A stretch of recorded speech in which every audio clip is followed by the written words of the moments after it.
Is it time? It is time for us to do what we have been doing, and that time is every day. We'll see what happens. We'll know in a very short period of time, but it looks like it could be something that will be not good. Believe me, not good. I am a dissident. Don't move. Move. I'm saying no. Why you hear Palantir, Palantir, Palantir, Palantir? It's not going to stop us. Seriously, we need to release the F-scene list. Turns off. I am not a church boy. Turns off. They're full-on vampires. They hate our beef. They hate our beef. They hate our beef because our beef is beautiful and theirs is weak. Not good. Believe me, not good.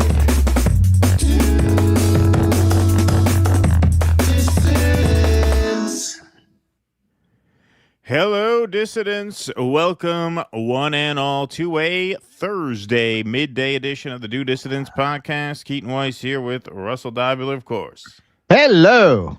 How is everybody doing today? Got a great crowd in here to start things off, especially for a Thursday, coming up on 700 strong in the YouTube chat, 245 over on Rumble. Smash that like button wherever you are. Tweet this stream out. Share it on Facebook or wherever you share your thoughts and feelings in this AI world. By the way, just broke this morning, the Time magazine, as expected, named the AI architects as people of the year.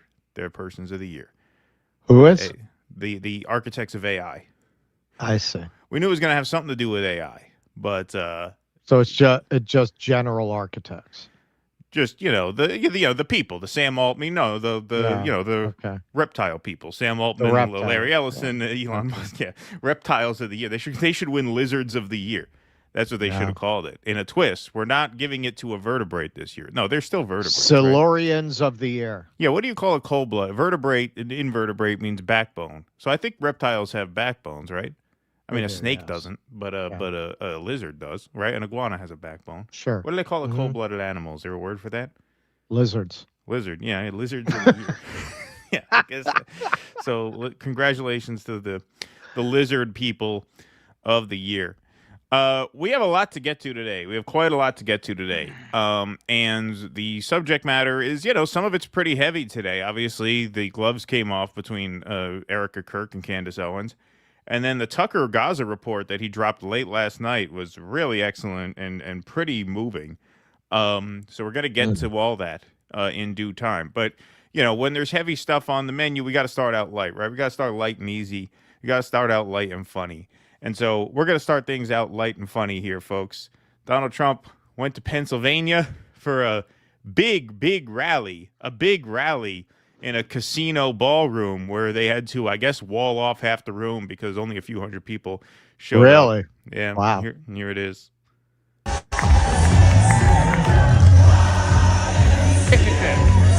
We'll mute that for copyright. Yeah, see the blue curtain? When they put the blue curtain up halfway through the room, that means they didn't have a lot of people. And they have to make the room look full. So they'll put the curtain up, to create a fourth wall. There's no doubt in my mind that's why they did that. Sure. That's an old trick. Oh, yeah. If you're playing a concert in a gymnasium and you only fill half the gym, you put the partition up, make it look like a full room. Oldest trick in the book. But there he is doing his dick jerking dance to the YMCA.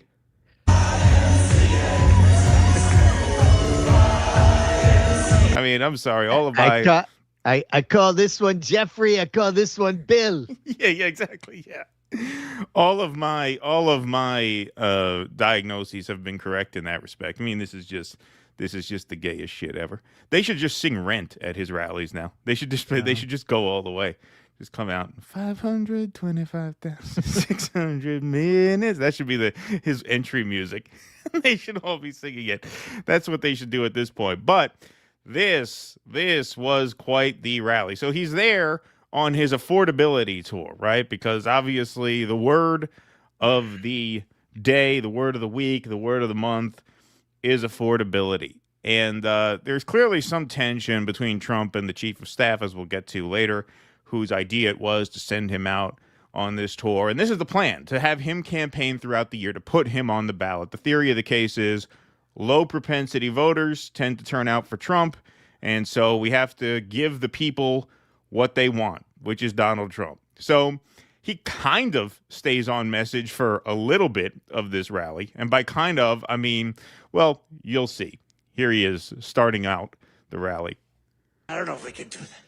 But if we keep going like this, there'll be nothing ever in history like it. Already, they are saying better than Lincoln, better than Washington, better than anybody. The best 10 months ever in the history of the president. Crushing it. I said it the other day, and a lot of people misinterpreted it. They say, oh, he doesn't realize prices are high. Prices are coming down very substantially. But they have a new word. You know, they always have a hoax. The new word is affordability. So they look at the camera and they say, this election is all about affordability. Look at that. Our prices are coming down. Their prices, it's a hoax. They're just, remember they said the Inflation Reduction Act. Remember that? Billions and billions, hundreds of billions of dollars. The inflation. And after they got it approved, because we had a few Republicans that went along with it. Look at the people in the background. They're like talking. They're like looking around. That's what I mean. Like, he is, if Atlantic City were, the idea of a Trump rally, this will be a fun, decadent, good time. And then you get there and you're like, this place sucks. Like, what the hell is this? He's not even commanding the audience. Look at him in the back. Remember when I said tariff? My favorite word is tariff. True. But then I got a lot of heat from the fake news. Look at all of them back there. They started booing tariffs, so I had to say fake news to get them to boo louder, so it didn't look like they were booing tariffs. I got up early on. I said my favorite. It's turning out, tariffs are bringing us hundreds of billions of dollars. I just helped our farmers out because they're starting to do really well. And by us, I mean me and my idiot sons. Yeah, right. Exactly. This was my favorite. This was perhaps the biggest whopper of the evening here. I got up early on. I said my favorite. It's turning out, tariffs are bringing us hundreds of billions of dollars. I just helped our farmers out because they're starting to do really well. But in order to try and I just helped our farmers out because they're starting to do really well. It's like you realize that the reason he had to bail the farmers out for $12 billion is because the tariffs have decimated them. So he's like, okay, how do I clean this up? Well, because they're starting to do really well. I had to help our farmers out because they're doing really well. And that's just stupid. Usually his messaging, see, now he owns it, but his messaging before that's the problem with a lot of this. He's doing the same shtick he always did. And in a country that really has this snobs versus slobs thing written into its DNA. It was very funny to them when he's making fun of the stiffs in the media when their inflation is through the roof and the Biden people doing exactly what he's doing now, telling people not to believe the prices that they're paying. That really worked for him to go, and nobody's ever seen inflation like this, and they're telling you that you don't have inflation. Now he's doing that. He's just doing it. It's not so funny now. And this, usually his go-to would be, the farmers are dying because China's been ripping us off like nobody's ever seen, so we have to help them while these tariffs go into effect. Not even doing that. No, he goes on to say the tariffs are making them rich. I'm giving them money because they're doing so well. And we just gave them, right out of a tariff money, cost us nothing, right out of the hundreds of billions that we've taken in, we gave the farmers a little help, $12 billion, and they are so happy. And all they want is a level playing field. And now it's happening, and the tariffs are making them rich. It's they're really happy. You're going to see what happens over the next 2 years. I love this Elon Omar, whatever the hell her name is. Okay, so that's it for the inflation and the affordability talk. Now we're going to go straight into the Klansman hour now. So we got that out of the way. Talking affordability, it's a hoax. The farmers love me. It's great. I gave them $12 billion. We're all getting very rich. Okay, now let's give you what you came for. With the little turban. I love her. She comes in, does nothing but bitch. She's always complaining. Look at the guy over his left shoulder. I know. That guy went viral. Moron. That guy Oh, went my viral God. for that reaction right there. Look at over Trump's left shoulder. So it'll be your right from the spectator's point of view, his left. I love her. She comes in, does nothing. That's the new face of the movement right there, that guy. These are the alpha male. These are the alphas, ladies and gentlemen. Yes. These are the alpha. Watch out. Hang on to your wives around these people. Don't turn your back on your woman for a minute. They'll get their hooks. They'll get their hooks in her and forget it. That's it. You're going to be spending a lot of Thursday nights at the bowling alley. It is just amazing how we have so quickly recovered the taciturn, strong, silent American male. Yeah, right, exactly. She comes from a country where, I mean, it's considered about the worst country in the world, right? They have no military, they have no nothing, they have no parliament. They don't know what the hell the word parliament means. They have nothing. I mean, they have I no really police. don't either, to be honest. They police themselves. They kill each other all the time. My aunt used to I love it. smoke She comes to our Parliament. country. Yeah, I was always a Marlboro man myself. Yeah, stay away from those. And she's always complaining about the Constitution allows me to do this. We ought to get her the hell out. She married her brother in order to get. To announce a permanent pause on third world migration, including from hellholes like Afghanistan, Haiti, Somalia, and many other countries. Once again, the theme of this is affordability, everybody. Affordability. Very on message here.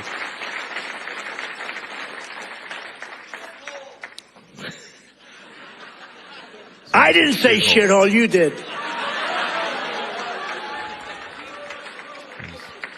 Sling Blade had a good Remember laugh I at said that that one to again. the senators they came in, the Democrats. They wanted to be bipartisan. So they came in and they said, this is totally off the record. Nothing mentioned here. We want to be honest because our country was going to hell. And The guy with the big laugh, the smile, he has a T-shirt that for some reason says Persians for Trump. Where the hell he get? Yeah, he must have bought that for like $3 in the parking lot or something. I don't know. Maybe it was last year's stuff. Yeah, why does he have a shirt that says Persians for Trump? And we had a meeting, and I said, why is it we only take people from shithole countries, right? Why can't we have some people from Norway, Sweden, just a few? Why can't we have Let's some have white a few. people? We love the whites. From Denmark. Do you mind sending us a few people? Send us some nice people. Do you mind? But we always take people from Somalia, places that are a disaster, right? Just look at how awkward the faces in the crowd are. They don't really know what's happened. He's lost it. He's lost it. Right? Filthy, dirty, disgusting, ridden with crime.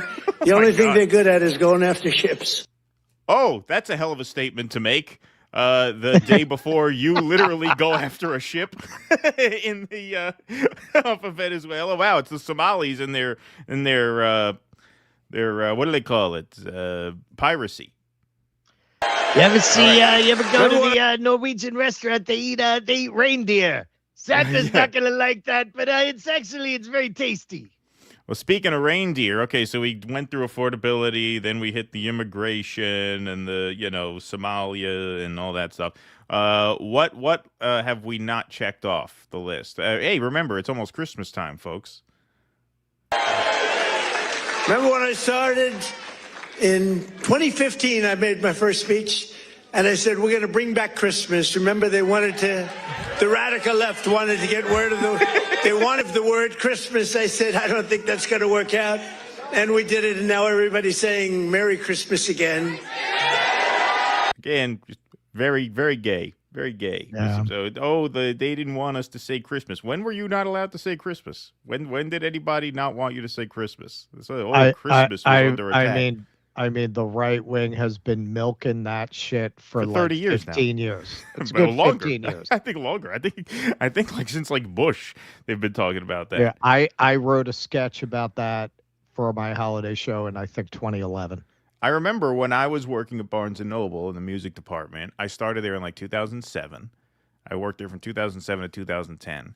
And right when I started working there, the first holiday season I worked there, I would just, as a reflex, just say, have a great holiday, whatever. Just because that catches everything, like, whatever. Thanks, have a great holiday. And this one guy, I bagged his CD or whatever the hell he bought, said, all right, have a great holiday. And he stops dead in his tracks as he walks away. He says, Merry Christmas. Like he owned me or something.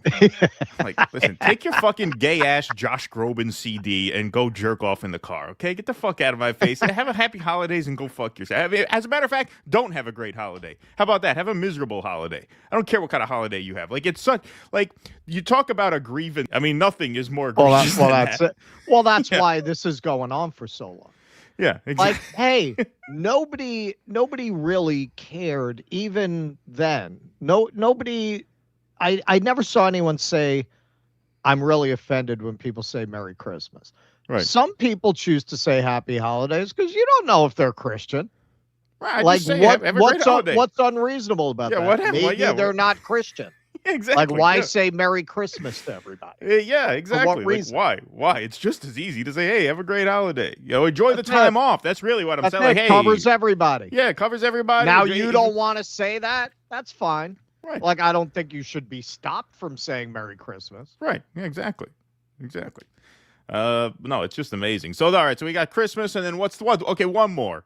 I think transgender for all is a great thing for the Democrats to be talking about.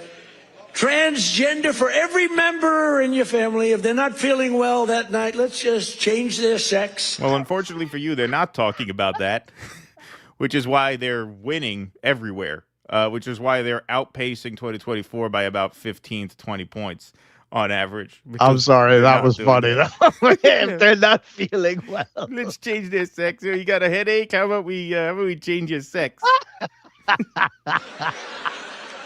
Now, let's not talk about it. Let them go and let them fight to get these things.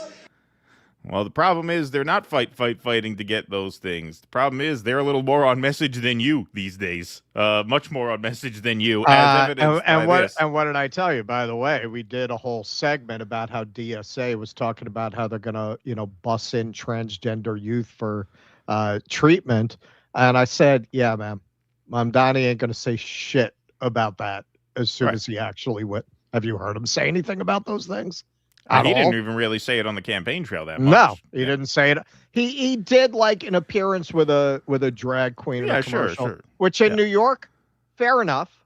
I mean, most New Yorkers are not bigots, but in regards to that, oh yeah, Mom Donnie, he's gonna wake me when he gives that speech. I want to see it. Well, this is really indicative of how speeches like that have played. So here are the folks. Everybody, here are the folks in Pennsylvania. They get some time in front of the camera with News Nation. Let's see how they're feeling Donald Trump nowadays. Still struggling, even when we have our money coming through. We had to suffer going almost a week with no food. I mean, food prices are up, but I think gas is down, coming down. I think things are getting a lot better. The economy's down the tubes.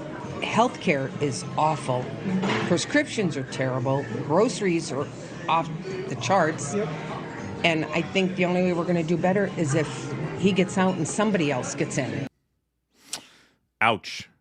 Another Pennsylvania voter, a 3-time Trump voter who helps people navigate financial difficulties. Her business is booming because nobody has any money. Bethlehem is blue collar, full of people living paycheck to paycheck, full of people who come to Janique Jones for help. My business assists people in repairing their credit, managing their finances, and basically being financially organized. So if you're busy, times are tough. Absolutely, completely. And you're busy right now? Super busy. What kind of stories are you hearing? My husband lost all of his overtime. My kids' daycare went up. Can't afford the cost of food. Using credit cards for everyday expenses. No money left after their bills are paid.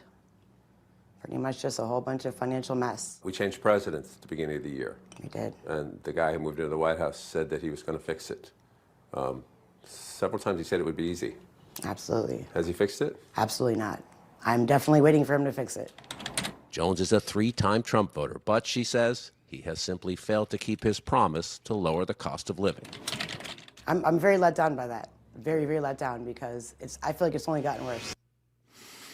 You know, you always want to be nice, right? You don't want to be the sort of snooty liberal who talks down to people. So I won't. Be nice. I would just be very, very nice about this and say, you cannot be trusting rich people to empower you if you are not a rich person. If you are a working class person, a middle class person, or a poor person, rich people will never make your life better voluntarily out of the kindness of their heart. They might give you some money. Like, there are rich people who are nice and kind who give to charity and things like that, but that's different from giving you power. Power is zero sum, and they will never empower you. So, I mean, the idea that Donald Trump was trusted with empowering workers is kind of a farce, and people are kind of learning that, right? Same with Elon Musk, same with all of these people. And obviously the Democrats are owned by many of these same interests, which is why they have put people in the position where they were so desperate as to turn to Donald Trump. It really is just, it's cringe. It's sad. It's upsetting to see people like that say, we really thought that he had our best interests at heart. Why? Come on. Pull yourself together. See? It was very nice. Very nice. Pull yourself together. Trump slams stupid people, defends economic record in Pennsylvania rally. President Donald Trump said during his first domestic rally in months that critics of his frequent travel abroad are stupid people who don't understand the financial windfalls he's securing for Americans. Trump delivered the terse censure at a packed December 9th rally, packed because they taped half the room off, as he seeks to beat back complaints that he hasn't been focused enough on the economy. Between 600 and 700 people attended. Wow. Ouch. Wow, that's something. Ouch. 600 and 700. He used to do what, 20,000? 10, 20,000 at a clip? Why didn't he rent an arena for this? Most of these casinos have big spaces, big performance spaces. No, they put them in the ballroom for a few hundred people. It's off nearly a year of stops the White House says Trump will be making across the United States ahead of the 2026 midterms. Republicans' majority in the House and Senate and the term-limited president's legacy is on the line. GOP strategists and top advisors to Trump have warned that without the president on the ballot, his voters are likely to stay at home, leading to losses in areas that depend on a strong Republican turnout. Referring to his chief of staff, Susie Wiles, as Susie Trump, the president acknowledged at the rally that she was among the advisors who told him he has to start campaigning again. I'm sure the wife loves that. Yeah. I'm sure Melania loves hearing Susie Wiles referred to as Susie Trump. But here is Susie Trump talking about the strategy to turn out the low propensity voters in 2026. Next year. But we're going to put them on the campaign trail, too. Typically, just a little bit of campaign speak, if I may. Yeah. Typically, in the midterms, it's not about who's sitting at the White House. It's you localize the election. Right. And you keep the federal officials out of it. We're actually going to turn that on its head. Good. And put them on the ballot. Good luck with that. Because so many of those low propensity voters are Trump voters. Yes, they are. And we saw Tuesday what happens when he's not on the ballot and not active. So I haven't quite broken it to him yet, but he's going to campaign like it's 2024 again. Oh. Okay, so we obviously know the problems with that. The problems with that is that his approval with independents is, 40 points underwater. And her strategy here is we have to basically try to recreate presidential turnout in a midterm year.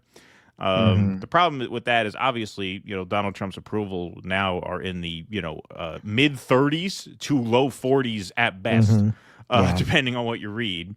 And also, when you put Trump on the ballot, you also risk turning out Democrats' low propensity voters, right? Who are more likely to say, shit, we don't like Trump, right? So that's a double-edged sword. It's a Hail Mary pass. It's one they feel like maybe they have to throw. But Trump clearly doesn't have it. We saw it in the rally. And here he is basically saying, looks like a midterm loss is a foregone conclusion. The Democrats winning a couple more things in Miami and Georgia. I don't worry about it. It's like statistically, it's amazing when you win the presidency, even if you win by a landslide like we did, and even if you do a good job. And some people say we've done the best opening 10 months in history, in the history of the presidency. Some people say that. Who says that? Who says that? Who says that? Who's not working? We for have him? the strongest The guy over his left shoulder at the rally there says that. That guy. Did you see the guy at the rally? Did you see the guy at the rally? People said they thought his teeth were gonna fall out. His mouth was open so Yeah, wide. so That's wide. fine. They thought he was like a Pennywise, the it clown there. They thought he was transforming back there. It was like Stephen King over there. dollars coming in, which is more than any country had, times I think 5 or 6. 18 trillion is a lot even in your standard, right? Yes, sir. Even for that guy, 18 trillion is big numbers. But we have $18 trillion coming in. Pretty amazing, right? I think Qualcomm would be very impressed if they had even a little piece of that. So we've done a great job. But for whatever reason, and nobody's been able to give me an answer, when you win the presidency, you seem to lose the midterms. Even if you win the presidency by a lot and you do a great job as president. Some presidents have done good and they've lost. I think it's like 2 times in the last many, many years it's been won. Yep. Well, hey, if you can pull this off, you might have a shot. If you can increase GDP by 20 or 25%, as he says may be possible, maybe they have a shot.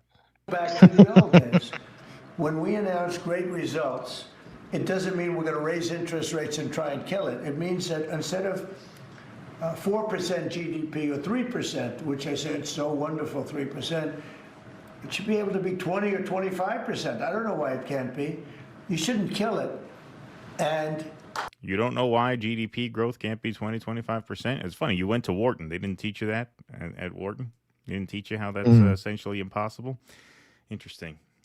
Well, in the meantime, of course, the most recent election results. Even China, at the height of their runaway GDP growth, did not hit anything like those numbers. You should be able to get 50%, 60%. Why not? Why not 100%? Why can't we double it? Mike Nellis. I had these guys. They were telling me MMT. They were telling me that you could have infinite. Just print the money. Print a lot of money. Type a big number on the page, and that's what it is. Doesn't matter. Just type a big number. I want a big number. I told Jerome Powell, I want a big number. Miami just elected a Democratic mayor for the first time in 30 years, while Trump is on stage calling affordability a hoax again. The midterms are going to be fun. So Kamala won the city of Miami by 1 point. This Democrat won in a landslide by 19 points. The previous mayor race, by the way, in Miami, the Republican won by 67 points. So you had an 86-point swing in Miami.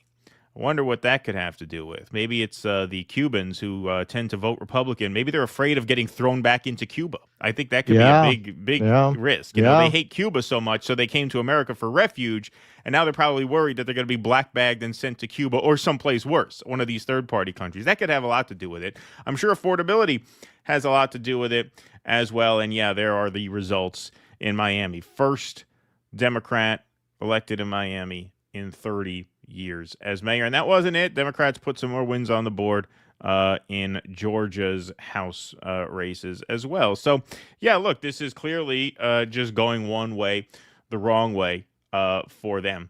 And it's pretty obvious that Donald Trump has just completely lost his fastball, and he could barely fill a ballroom at a hotel now. And you see why. They went out into town and interviewed people in central Pennsylvania. My cousin lived in the Poconos. I know the area fairly well. Yeah, that is Trump country. That is, just like mid-Pennsylvania, central Pennsylvania, Rust Belt, Pentucky, as they call it. Exactly. Like, those are places where, those are the kinds of places that handed him the presidency in 2016 and again in 2024. And the fact that you can't even turn 1,000 people out there, and when the cameras turn on the people at the local diner, they're talking the way they're talking. It's just it's been an incredibly self-destructive 10 months from a political standpoint, and you could see that manifest in the rally where Not only is he not able to stay on message, even when he's on message, he's off message. Even when he's on message, he's calling it a hoax. Well, what do you mean it's a hoax? You have the Fox News Chiron. Trump talks wages and prices. What does he do? He's not talking wages and prices. It's the Democrat hoax, affordability. I'm supposed to come here and talk about affordability, blah, blah, blah. Hey, how about that Ilhan Omar? How about those filthy Somalis, right? That's a loser, obviously. Yeah, it's amazing how they don't seem to have learned anything from their own victory. They're making all of the same mistakes that the Biden-Kamala administration did, trying to tell people, don't believe your own experience. The economy is doing great, going so far as to basically suggest that people are ignorant of finances. They're feeling vibes, but what they're experiencing is not real. His spin on that is it's a hoax. It's the media. Right. You can get away with this scapegoating Somalis, a group of people that most Americans have absolutely no interactions with whatsoever. You can get away with this blaming everybody's problems on this group if you're actually improving their conditions. Right. Like, this is the reality of human nature, and it's an ugly reality. They'll get on board with some pretty dark shit if they believe that they're going to be on the side that's winning. And that is what you saw underlying Trump's entire political career. I mean, he always pushed these buttons, and particularly right after he won, you just saw people who had enough political savvy to understand they couldn't just completely put on the white sheets before he won, but were very happy to just rip the mask off as soon as he won. And a lot of people went along with it because they thought they're going to benefit from this MAGA thing and being a, kind of white nationalist or white nationalist adjacent or, kind of quasi-fascist, coded fascist or not so coded fascist was going to put money in their pocket and fuck anyone who winds up in a dungeon in El Salvador. Right. That's not my problem. Now that there's nothing in it for them, you can't just go up on stage and be, about those Somalis. Oh my God, you ever sit around with those? They stink on the train. Right. It's not playing, except to the idiots in that room. Except to the that's it. You're just down to this very low IQ group of people who are so desperate to belong to something that they'll even join a shitty cult. These are people who would join Scientology now. Exactly. Yeah. Trump has never had a successful election as an incumbent. Never. 2018, his party lost. He lost in 2020. He won in 2024 as a non-incumbent, and now here he is as an incumbent again. Like, when people get a taste of this, they've always run in the other direction. Well, his shtick works very well if you're taking the piss out of people in power. Right. It doesn't work when he's in power, because what's he going to do? Attack himself? He has no solutions, and he never did. Not like the Trump campaign offered white papers to explain, we're going to have the best healthcare plan. It's going to be unbelievable. He never offered anything beyond that. No. Nope. Absolutely not. All right. You want to take some super chats? All right. Me shoot skeet super sticker. Thank you. Michael Castillo. I screwed up my handle on Rumble. My apologies, gentlemen. Free Palestine. No worries. How'd you screw up your handle? I got a Rumble rant. I'll read it in a minute. I see. JB, good afternoon, dissidents. Happy you're all here. And we're glad that you are here. Mark Pugliese, reverse dictionary for cold-blooded, ectotherm. All right. Nice work. Thank you. Okay. All right. The Salsa Boys, hunkered down here in Washington. Everywhere is flooded around me. Thankful to have my favorite JOO streaming live. Woohoo. Is it flooded out there? Woohoo. Where is it flooded? I mean, I assume he means Washington State. Yeah, Washington State, yeah. Marymar, great work. Thanks for the laughs. You are welcome. Thank you, Marymar. Thanks for being here. The Salsa Boys, also having a sign that ends in I. Okay. Was there such a sign there? Was there? I don't know. I mean, it would not surprise me at all. Strike first. I stand for the flag and kneel for the felching. Yeah. TY4YA2TM. What does that mean? Thank you for your attention to this matter, I think. Clever. Nicely done. Mark Pugliese, dudes, when I worked at Grand Union in Fairlawn, a very Jewish community, I would say Merry Christmas on purpose. Yeah. And did they give you a dirty look? Yeah. Burning the land. Colonel Douglas McGregor is one of those that believes America needs more white European migration to save the country. Yeah, I've definitely gotten that impression from that dude. Yeah, he gave me a little of that when we interviewed him. Yeah, we got some of that vibe. We got some of that vibe. All right. Okay, is this your screwed up thing? There's your burner? Yeah. Okay. This is Michael Castillo. Good morning. On this date in 1981, the El Mazote massacre occurred. The Reagan administration backed El Salvadoran rebels who murdered and raped roughly 1,000 civilians. Well, thank you, Michael Castillo. I'm assuming that's yours. Yes. Hey, DD, please could you confirm that you got my email on Tuesday? Sender, Runny Bipley. Well, I can't check now, but I will look for it. Thank you. I saw that. Keaton handles those things. It's the 10-minute album. The what? It's the 10-minute album that you don't want to take on the sponsorship. Yeah. No, I think I told. Okay, I'll take a look at the email. It's the Heat Miser and Snow Miser show. Thank you, Eric Rousseau. Abidings is gonna take more than Barry Weiss and Fox and Friends to rehabilitate Timu, Tanife, and TPQSA. Abiding says you guys should consider getting more footage in the can. When Vega pulls the upset of the century, you'll want material for a follow-up to that first beautiful doc you guys made. Well, thank you, Abiding. Well, you know what, man? I'm getting Jose his Christmas present tomorrow. We're going to see Waiting for Godot. They're going to the theater. They're going to go see Going Bill to and the Ted theater. Wait for Godot. Yeah. Yep. We are the Bill and Ted for our times. Yes, absolutely.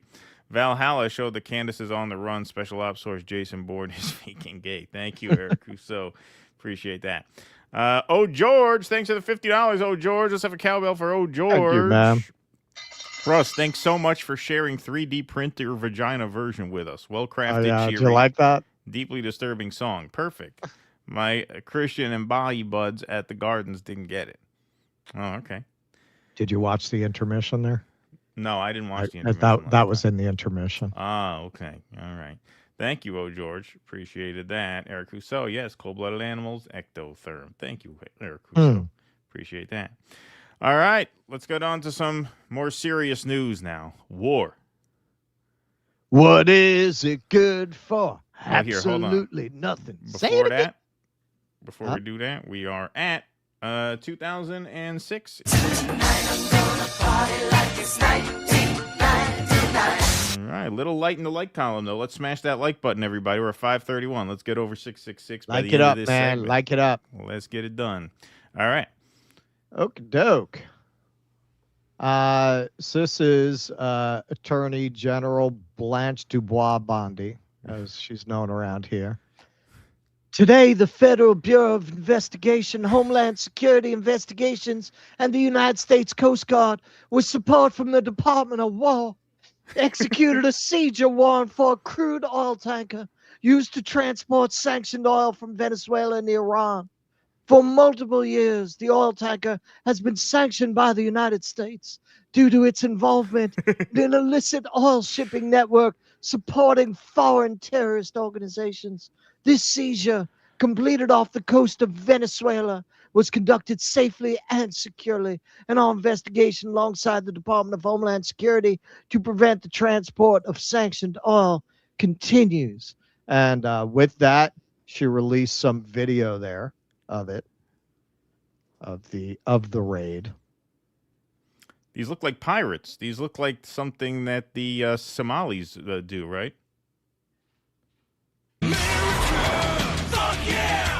Yeah. Yeah. They come to save the motherfucking day. Yeah. Yeah. No. I mean it looks like really a John Clancy movie, and that's the purpose of those movies, to propagandize you. Oh yeah. That's why the Pentagon and the Defense Department give all kinds of money, facilities, material resources to those Mission Impossible movies to brainwash you into thinking we're the good guys. Because we're always the good guys when we're doing that in a movie. Look at them rappelling onto the deck of that boat. These guys must have done something wrong. Yeah. Here's Max. Scam Bondi makes it clear Trump's war on drugs in the Caribbean is cover for stealing Venezuela's oil and fomenting regime change from Caracas to Havana. Bondi's Ballard partners lobbied for Exxon. This administration is inviting serious consequences for U.S. shipping around the globe. Here's Trump, very, very proud, announcing his piracy here. Very much. It's been an interesting day from the standpoint of news. As you probably know, we've just seized a tanker on the coast of Venezuela, a large tanker, very large.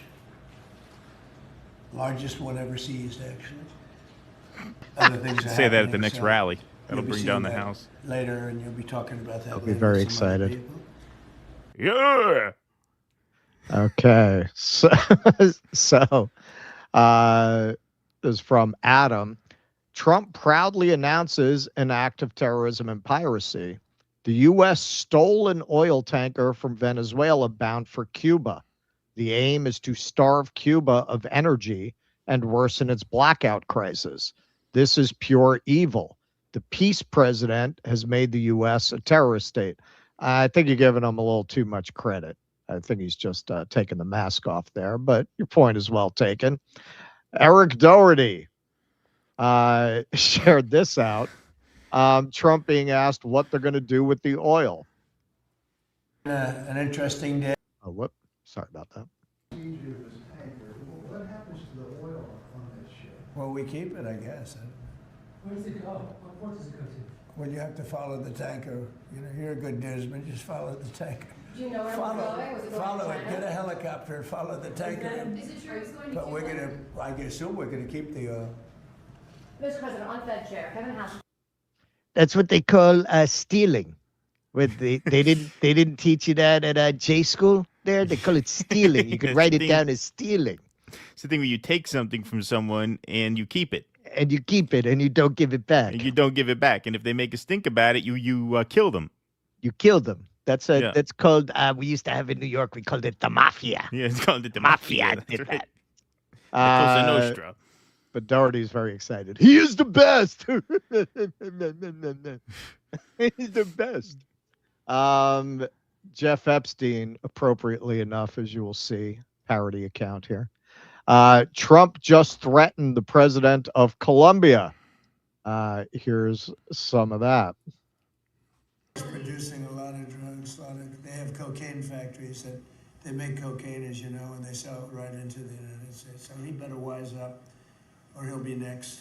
He'll be next too. And I hope he's listening. He's going to be next. Yes.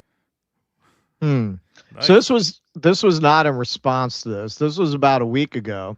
This is Colombia President Petro, and laying out what exactly Trump actually has against him and fellow leader Maduro.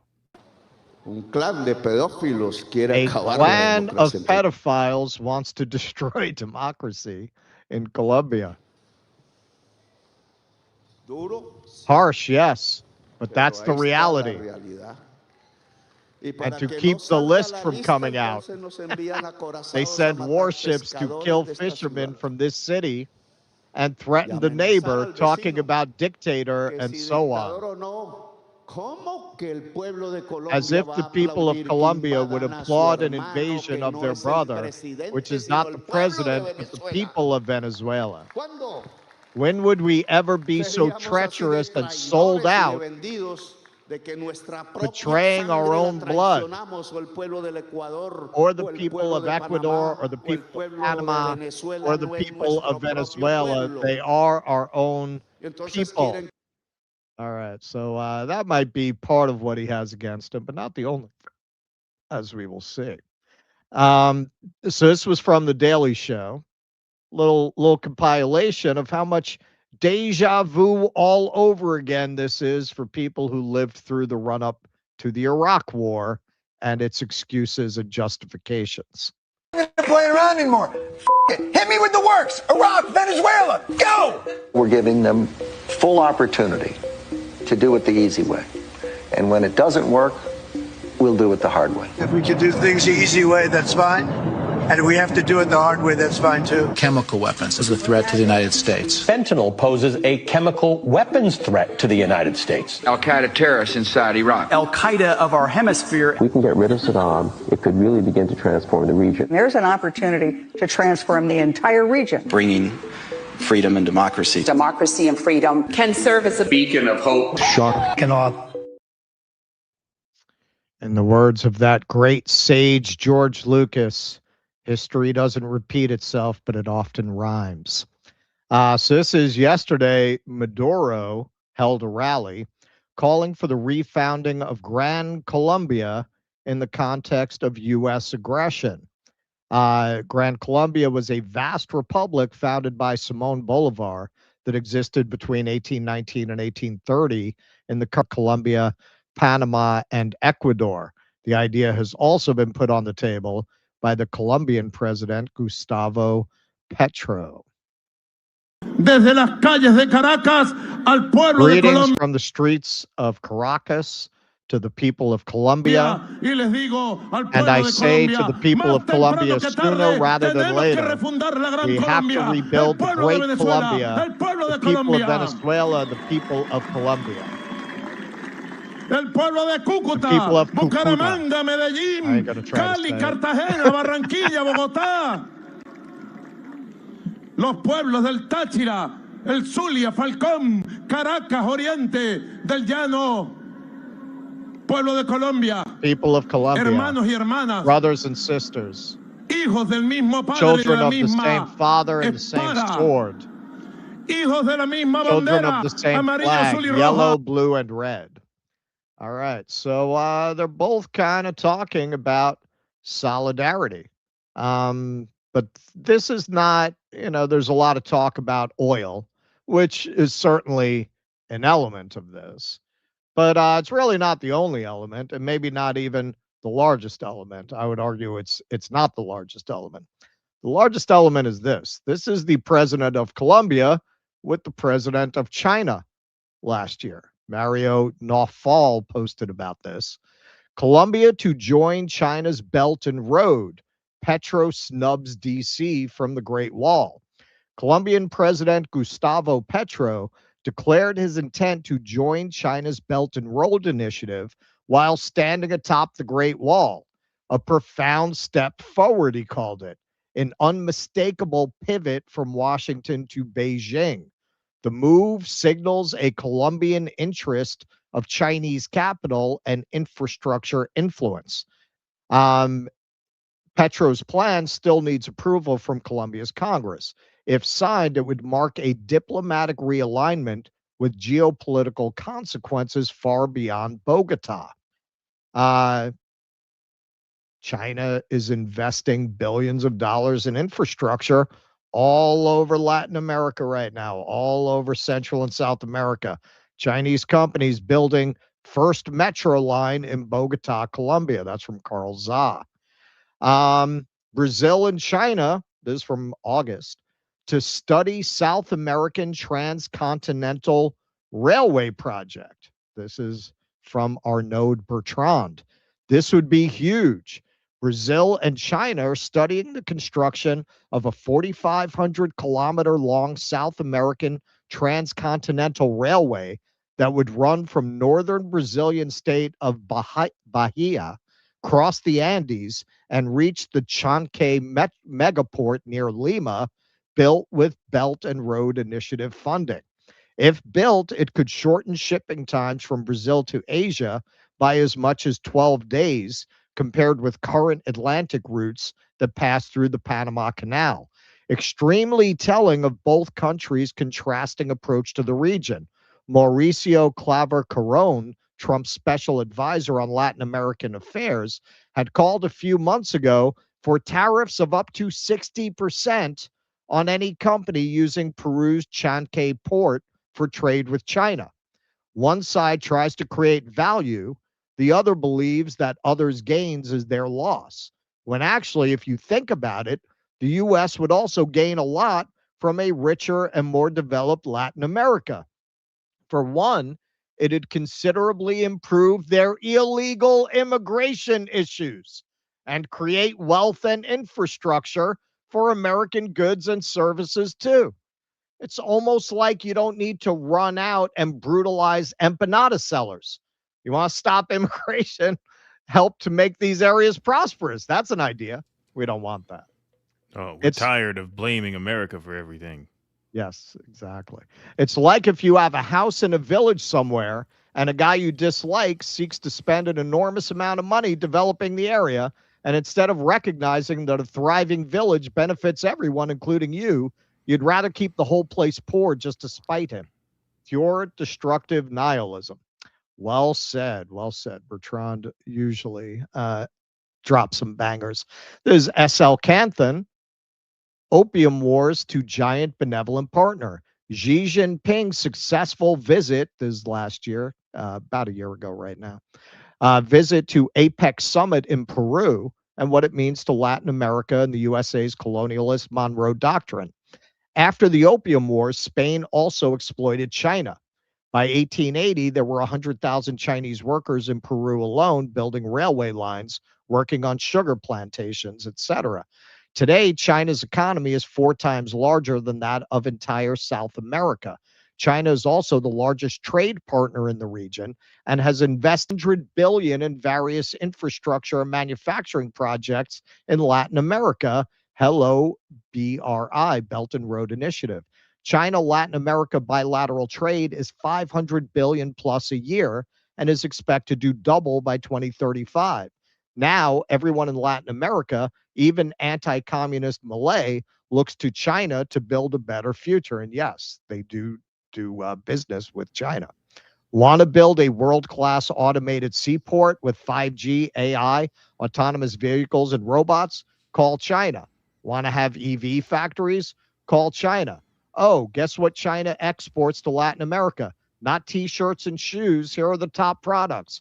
Construction machinery, passenger vehicles, solar cells, trains, building materials, manufacturing equipment, and electronics. After having suffered under the USA's Monroe Doctrine for 200 years, Latin America is finally breaking free. This is a side of it I'm a little surprised is not being covered more. Everyone's focused on the oil, which, again, I mean, that's part of it. I would say this is actually the bigger part of it. I don't think most Americans even know about this port in Peru. Here's a little bit on that. China has solidified its influence in Latin America with the inauguration of the Chancay megaport in Peru, a $1.3 billion infrastructure project aimed at bolstering trade links between Asia and South America. Spearheaded by Chinese President Xi Jinping, this deepwater port is set to become a vital node for shipping goods across the Pacific, underscoring Beijing's commitment to strengthening its foothold in the region. Okay, and this is a little bit from the Wall Street Journal about the deals we have that China has cooking with Brazil. The expansion of the port will allow China to buy even less from the US. The Santos port fits into Beijing's wider plan to access South America's agricultural bounty. This is another port that China plans to build in Brazil, as China suffers from a lack of water and arable land at home. Chinese companies are laying hundreds of miles of railroad across Brazil's agricultural heartland. And they're even planning an ambitious rail project to link those regions to China's $3.5 billion megaport in Peru. This nearly 3,000-mile-long railway could shorten export times from Brazil to Asia by up to 10 days, according to China's state media. Still in its early stages, this would be an unprecedented endeavor for the continent. But while this booming relationship with China promises billions of dollars in revenue, there is a threat for Brazil. Okay, that's what this is really about ultimately. This is really about trying to reassert our dominance over South and Central America, a dominance that has usually expressed itself not through the kind of cooperation and infrastructure building that China is doing, building ports, building trains, building metros, building solar farms, building wind farms. No, no, no. We want to keep the old colonial relationship intact, a relationship where our corporations go in and strip mine your nations. This is really the first response that America has had, real response to the Belt and Road Initiative, by which China has been making inroads all over the world amongst a lot of our current client states. And those client states historically have always existed under the threat of a gun. Now, China is saying, hey, we don't care about your government. We don't care how you run your country. We're not interested in getting into your internal affairs. We're not going to whack your leaders. Just let's do business, man. Let's do business. We don't have a lot of arable farmland. You do. We'll put in a port. We'll help you to build it. It'll be good for your economy. It'll be good for our people. That is a model that for most people around the world is far more appealing than fuck you, pay me, which has been the Monroe document in a nutshell, doctrine in a nutshell. And so what do we have to offer? A better model where we start offering them a better deal? No, we have a military. We have a gun. We're bombing these boats to create a pretext to invade and from Venezuela to form a pretext to invade Colombia, and essentially to use the only thing we have left, this enormous military, to block China from developing an economic cooperation zone in South and Central America. Yeah, it's almost like when, cooperation is at the heart of your economic philosophy, you don't have to enforce it at the tip of a gun, right? You can actually welcome people in cooperation because your economic system is based on cooperation as opposed to capitalism, which is based on consolidation of wealth and mass exploitation of everyone else. So when we're not able to exploit people of South and Central America, what do? We send the guys with the guns in. I mean, we've done this for, decades upon decades now. What was I forget the number. There's the great video that shows all of the CIA coups in these different states. Right. That is a countermeasure to their economic organizing, right? Because we don't want people empowered in their own countries, which ironically, yes, would nip the immigration problem in the bud. No, what we want is for these Southern and Central American countries to essentially be slave plantations for American corporations. And we want the people to stay in those slave plantations. If they try to leave and make a better life for themselves, well, then they're the bad guys too, because we can't let them in here. So why can't you just let people live? Why can't you just let people live? That's what China does. They just let people live. That's all. That's all. That's why they are the emergent superpower and we are the empire in decline. Because in order to enforce our way of life, we have to exploit not millions, billions with a B of people around the world and kill them if they try and organize in some different kind of economic formation. And that's what we're seeing here. That's very much what the Ukraine war is about. These are the growing pains that lead to a multipolar world. Right. And so all this talk about no new wars, well, I mean, ultimately, Donald Trump is a servant of the empire. He is not a threat to the empire.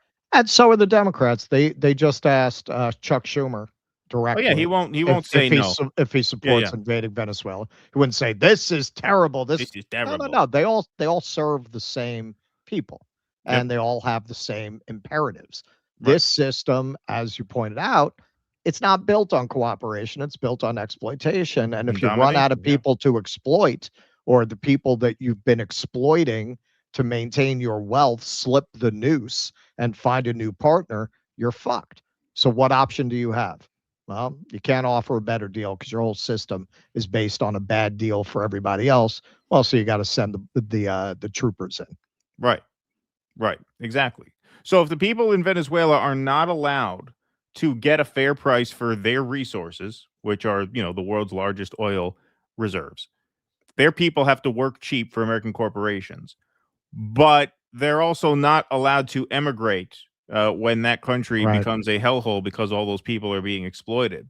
Then what do you want those people to do? What you want those Right. people to do is to be trapped in a country. You want them to be You want slaves. That is slaves. literally, you Yeah. want slaves. You want slaves. You want people who will work for nothing and who cannot leave the slave plantation. That is literally what you want.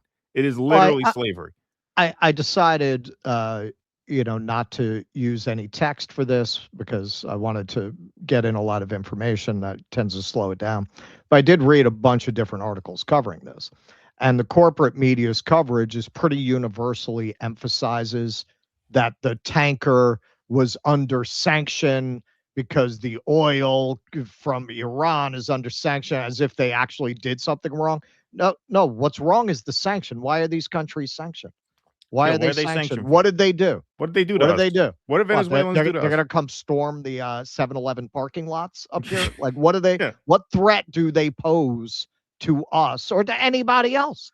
Leave Well, them this is where their alone, man. debunked bullshit about, fentanyl comes in. Oh, they're poisoning us with drugs, even though I forget the percentage, but overwhelming majority of that comes from Mexico. And to the Mexico, extent that any right. comes from Venezuela, it's intercepted before it gets here. So obvious. I mean, that's just the most obvious bullshit story you could ever. We got to stop saying concoct. that. We're like dropping dime on Mexico. They're going to wind up. It's like, see, it's coming from Mexico. We have to invade. Yeah. Oops. Sorry, Mexico. Didn't mean to blow up your spot there. All right. Want to take some super chats? Sure. All right. I'm going to step out for 1 second while you read those. I'll be right back. Okie doke.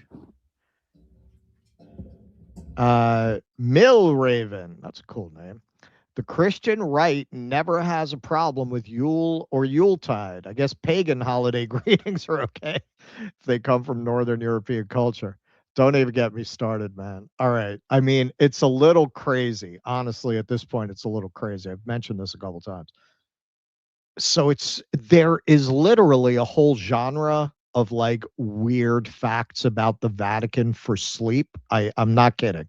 This is on YouTube. It'd be like 2 hours about the history of the Vatican, usually with an emphasis on like weird documents that have been suppressed that are in the Vatican library. And there's kind of a related genre that just dismantles the gospel, dismantles the Old Testament, gets into the history of it, the contradictions, where and how they were probably written. So I usually wake up at some point in the middle of the night, usually right around 4 a.m, and that stuff will put me to sleep in like 10 minutes. So pretty much every single night, I listen to sacrilegious Gnostic gospels debunking the New Testament and the Old Testament. What democracy? Susie Netanyahu. Yep. All working for the same people. Zach Boyles. Fucked by Bidenomics, then forced to blow Bubanomics. Blow Bubanomics, something like that. Good one. What democracy? Republicans don't learn from wins, and Democrats don't learn from losing. Well put. That's very well put. Very true. The Salsa Boys. Trump background and first video said bigger. Did it? Okay. Sparky. Just a reminder, Tim Pool's been blowing Netanyahu for so long that he could suck start a leaf blower. You like that metaphor, Spark. You can suck start a leaf blower. You use that one a lot. It looks kind of over for that cat, according to him.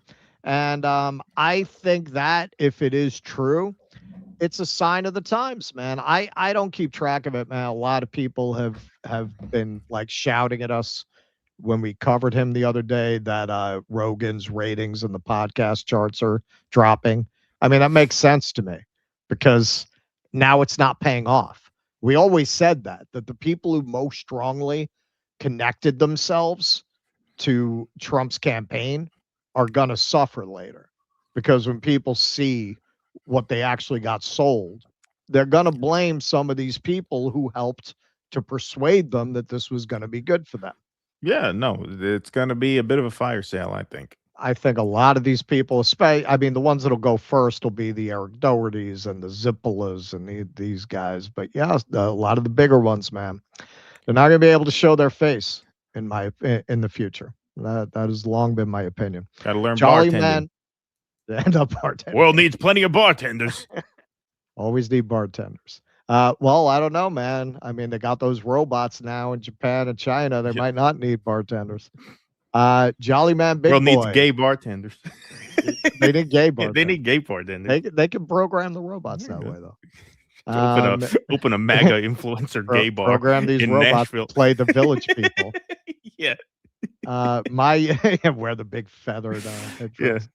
My YouTube music recap features Due Dissidence as my number one, though RBN is mysteriously missing. You know, there's been all kinds of fuckery apparently with these number ones. We've heard from a lot of people that we're not on it. Jimmy retweeted somebody who put up that Jimmy's not on his list. Rich, The Art of the Steal. Yeah, Right. you know, I've got that book lined up on audiobooks, and it just never feels like a day that I want to Trump's musings. All right, you want to take some? Yeah. Would Trans Santa still have a package to deliver? Ha, good one, Eric Crusoe. The China Shill says one of Sam Cedar's few good moments was when he went on CNN and made a mockery of the war on Christmas nonsense. That was about 20 years ago. Yeah, I never saw that, but yeah, it makes sense. I mean, it's been a long time. The funniest bit on TV I ever saw about that was when the Daily Show did this thing about the war on Christmas, because the Fox News building is right across the street from Radio City Music Hall and Rockefeller Center, which during the holidays is like decked out as a Christmas wonderland. And so you got like one of these people ranting about how there's a war on Christmas. Meanwhile, in the background, it's Radio City Music Hall, trees and lights and candy canes and everything. Pretty funny. Jeffro, check your Rumble account. Somehow I unsubscribed myself. I went to find you here and have a hard time finding you. Stop talking truth already. Well, there's we're the one with the green check mark. There are some impersonator accounts that pop up from time to time, and we report them. But we have the green check mark. What, here or on X? There was one on TikTok that I just reported the other day. Oh, really? Yeah. Mark Dansky says we had the largest seizure ever. That's right. Thank you, Mark Dansky. Appreciate that. All right, folks. We're here. All right. Well, it has come to this. Ladies and gentlemen, Erika Kirk has finally broken her silence about Candace Owens. And so this is a clip from Fox News, which aired yesterday afternoon, tweeted out by the PBD podcast. Erika Kirk finally breaks her silence and responds to the growing conspiracy circus. So they're framing, not ours, sending a clear message without naming names. It's pretty obvious who she's talking about here. So let's take a listen. Call me names, I don't care.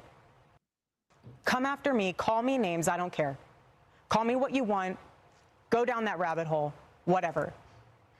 But when you go after my family, my Turning Point USA family, my Charlie Kirk Show family, when you go after the people that I love, and you're making hundreds and thousands of dollars every single episode going after the people that I love because somehow they're in on this, no. You know, I have to say it. I've never seen you like this. No, this is righteous anger because this is not okay. It's not healthy. Okay, I just have to stop here. So that is very manipulative framing on her part to say you can come after me, but don't go after my family. And then she proceeds to categorize the Turning Point USA staff as members of her family.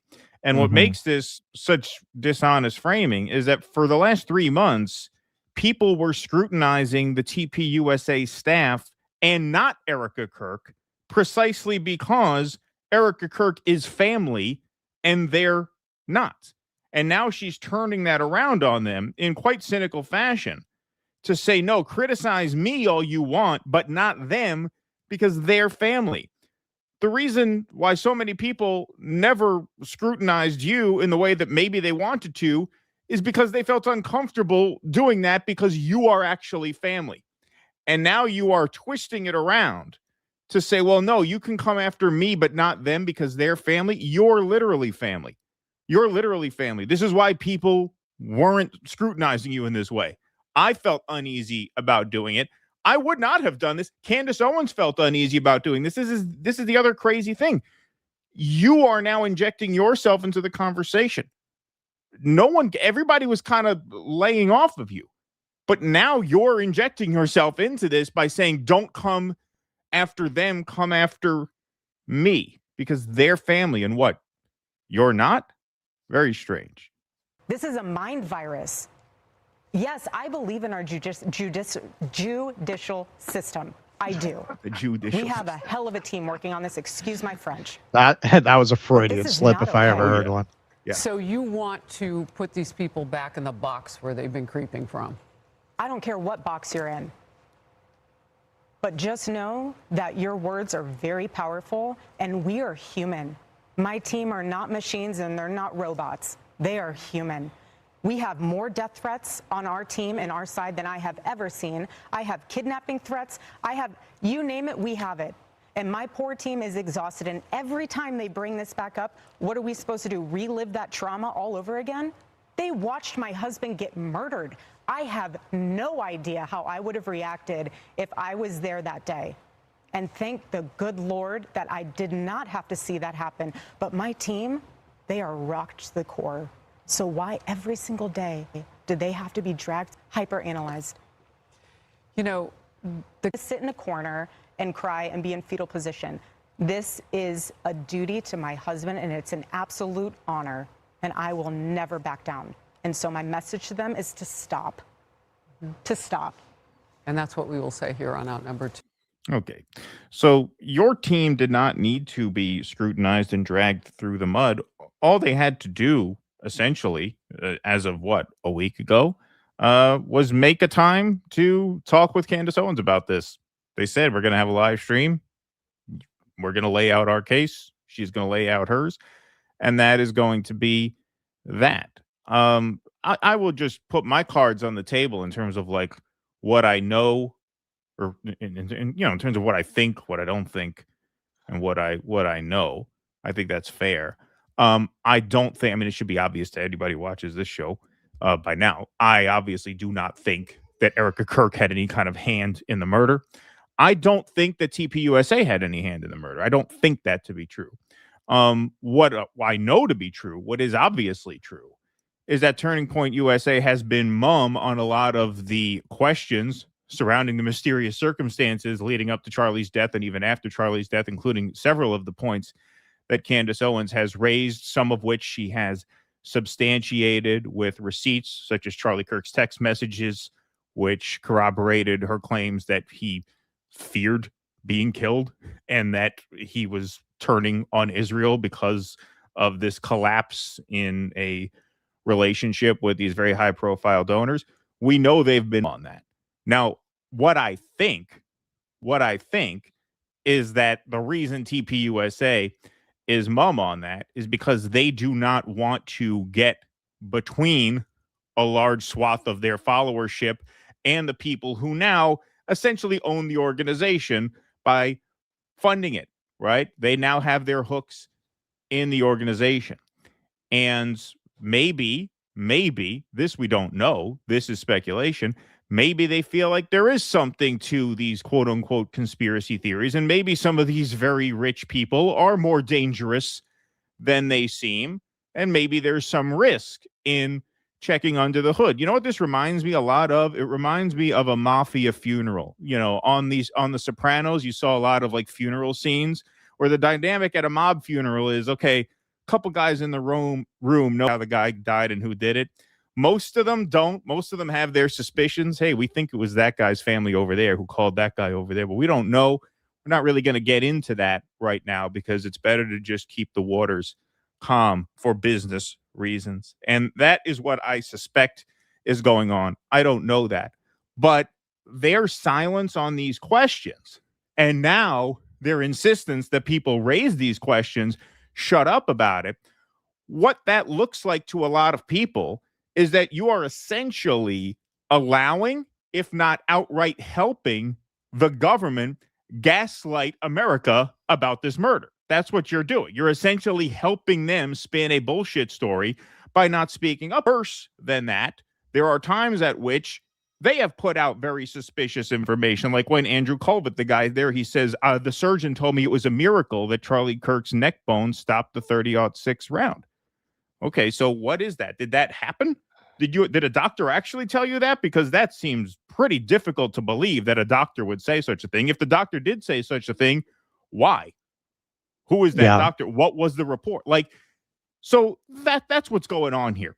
That is what I think is going on here. And now that she is injecting herself into this in a huge way, now we have to hash this out. So I'm going to go to Candace in a minute, but do you want to say anything? Yeah, this is what I would say. You got two choices. These people are all lying because they don't know or didn't know or weren't involved, but have a pretty good idea now. And they're both compromised on the level of who they get their funding from and fear of being next. So that's the reason they're all coming out and playing dumb and lying, including Erika Kirk. Or they're complicit, and that's why they're lying. The option that they actually believe what they're saying, including Erika Kirk, that's not even on the table. It is so obvious, and it has been very obvious from the beginning, that she's hiding a lot. Is it because I don't want to be next? It could be because she knew more than she's letting on. We have no way of knowing that. What we can tell very clearly, based both on the absurd proposition that his neck bone stopped a bullet and Tyler Robinson, nothing to see there. No, clearly nothing suspicious about this. They're obviously covering up. The only question is why. I have said with Erika Kirk from day one, you don't want to go hard at a widow. It's, and it's a very, it's a situation most of us couldn't even imagine being in. So you have to account for that a little in strange behavior. In terms of my spidey senses, that woman has seemed wrong to me from day one. The whole way that she acts, the way that she carries herself, it just does not seem the way that a grieving widow would behave, even under duress. Watching her fake crying and talking about Charlie coming home and saying Shabbat Shalom. Yeah, that's not right, man. There is something not right about that woman. That's my opinion. I don't know. I think we can all say clearly she's lying and the rest of them are lying. The only real question, the only thing to litigate is why. Why are they lying? What's going on? How much did they know and when did they know it? And how much do they know now? Right. I mean, they're clearly aiding and abetting a misinformation campaign about this. All right. That there doesn't seem to be any question at all about that. And that leaves a very bad taste in people's mouth because people feel like, hey, what if TPUSA actually validated these questions? Right. Wouldn't that go a long way towards seeing actual justice for this event, as opposed to a transparently fraudulent text message chain that Kash Patel vouched for 3 months ago and now will not vouch for, saying now it's up to the Utah prosecutors to determine whether evidence we gave them is real? What kind of bullshit is that? What kind of bullshit is that? And it rubs people the wrong way that you have kept your mouth shut about this, because people see that as you giving tacit endorsement to the official narrative, which of course it is. Which Steve Bannon said he didn't think the texts were real. Matt Walsh didn't think the texts were real. Megyn Kelly seemed to at least validate the opinion that the texts weren't real. She just asked Kash Patel about that. So yes, that makes people rightfully upset. It's as simple as that, really. All right, so now we're going to go to Candace Owens. She gave a response to this, so we're gonna give this is like the short general response, and then we'll play a little bit more where she gets into some of the details, rebutting some of these points. I wasn't sure about Erika. I was waiting kind of a situation for her to be in, obviously having lost her husband, becoming the CEO and the chairman of a company. It's just a lot of transition, and it's nice to wait for more information before you prejudge or just assume, make an assumption about somebody, and it maybe is not based in reality. Well, we are getting a lot more of Erika Kirk this week. I'll tell Yeah, and once I'm sorry to repeat myself. I'm sorry to be a broken record here, but I just have to emphasize that's why the way she opens that monologue is dishonest. It is manipulative. To be like, "Oh, come after me, but not them because they're family." No, you're literally the family. Right. And what Candace Owens just said there is the reason I didn't get into her much is because she's family. And who Right. wants to Right. who wants to get into that in that way? She's in this situation, this horrible situation none of us could ever imagine being in. But she turns that around and says, no, why didn't you come after? As if people are being sleazy by going after COVID, but not the widow. Like the widow is who we should have been scrutinizing this whole time. That's just not honest. That's just not an honest thing to say. you that because she has been doing the rounds in the media really over the last couple of weeks. And she just gave an interview live with Harris Faulkner on Fox News, where she finally addressed the quote unquote conspiracy theories. And I have to say this because it's true, but it completely missed the mark for me. I am sorry. It just has. But the good news is that she is now unmurkying the water in terms of her intentions with this massive political organization. That's good news, truly, because we. All right. So now we're going to get into that was sort of the intro to the episode. But now we're going to get into some of the finer points. So we'll play a few minutes of this. We won't play the whole thing. To that point that people are making hundreds and thousands of dollars. I just don't get how there's not someone on this very large PR team, as we're seeing these PR campaigns go out, that doesn't go, hey, maybe we should strike that. They made $40 million like 2 nights ago at Mar-a-Lago. Maybe that feels kind of a little bit like let them eat cake-ish. Oh, and we've made more than, separately from Mar-a-Lago, Turning Point USA, since Charlie was killed, just so you guys know, this is a fact, has made more than $100 million. That is separate from the $40 million they made at Mar-a-Lago the other night. So since Charlie has died, that organization has taken in $140 million. But gosh darn you people that are making hundreds of dollars every day on YouTube talking about Charlie Kirk's assassination and the BS narrative that is being fed and the very obvious psychological operation that is being employed to make you accept the BS that they are trying to sell to us. Gosh darn you. Did you make $1,000 today? Speaking about Charlie Kirk, well, you should be ashamed of yourself, says Turning Point USA, who in large part made that money because of those very people who gave to the organization immediately following Charlie Kirk's assassination.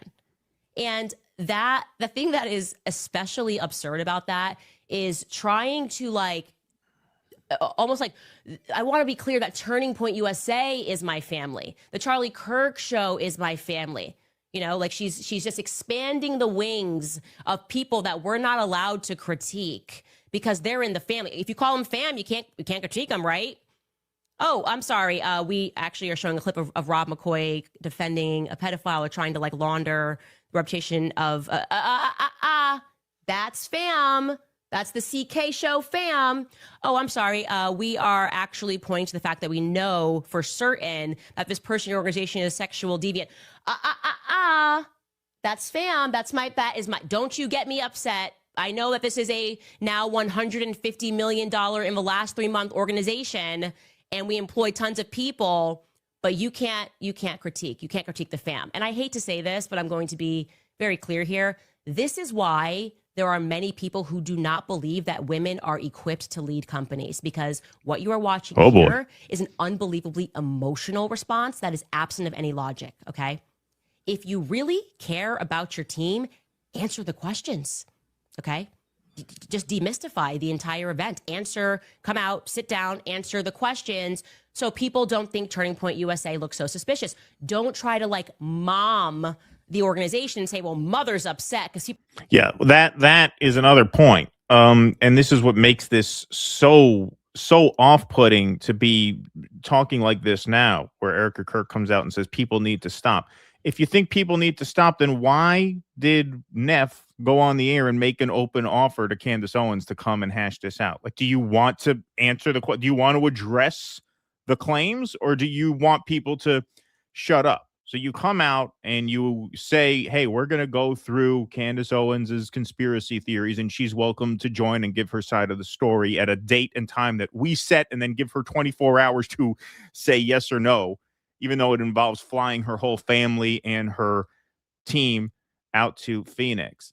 And now, because that could not come together on your bizarrely stringent terms, they never would have done it. Right. They never. I'm convinced at Now this you're saying be point that if she quiet. had agreed to their terms, they would have found an excuse not to hold the event.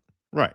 Right. That's what it seems like. And this is what I mean. It leaves a bad taste in people's mouth, because first you invited her out to hash this out. Then you made up a bullshit reason why that couldn't happen. And now you're saying to be quiet, to shut up. At another point, Erika Kirk talks about how, she doesn't have time to address these things because of all of her responsibilities and goings on. And what Candace says at another point in her monologue there is that Erika Kirk has had time to go on Fox News. She's had time to go on Bari Weiss's show, which she just taped. Like you're telling me you didn't have a couple hours to call Candace Owens, who was a great friend of Charlie's, and I assume great friend of yours as well, to say, hey, what's going on? What can we do here?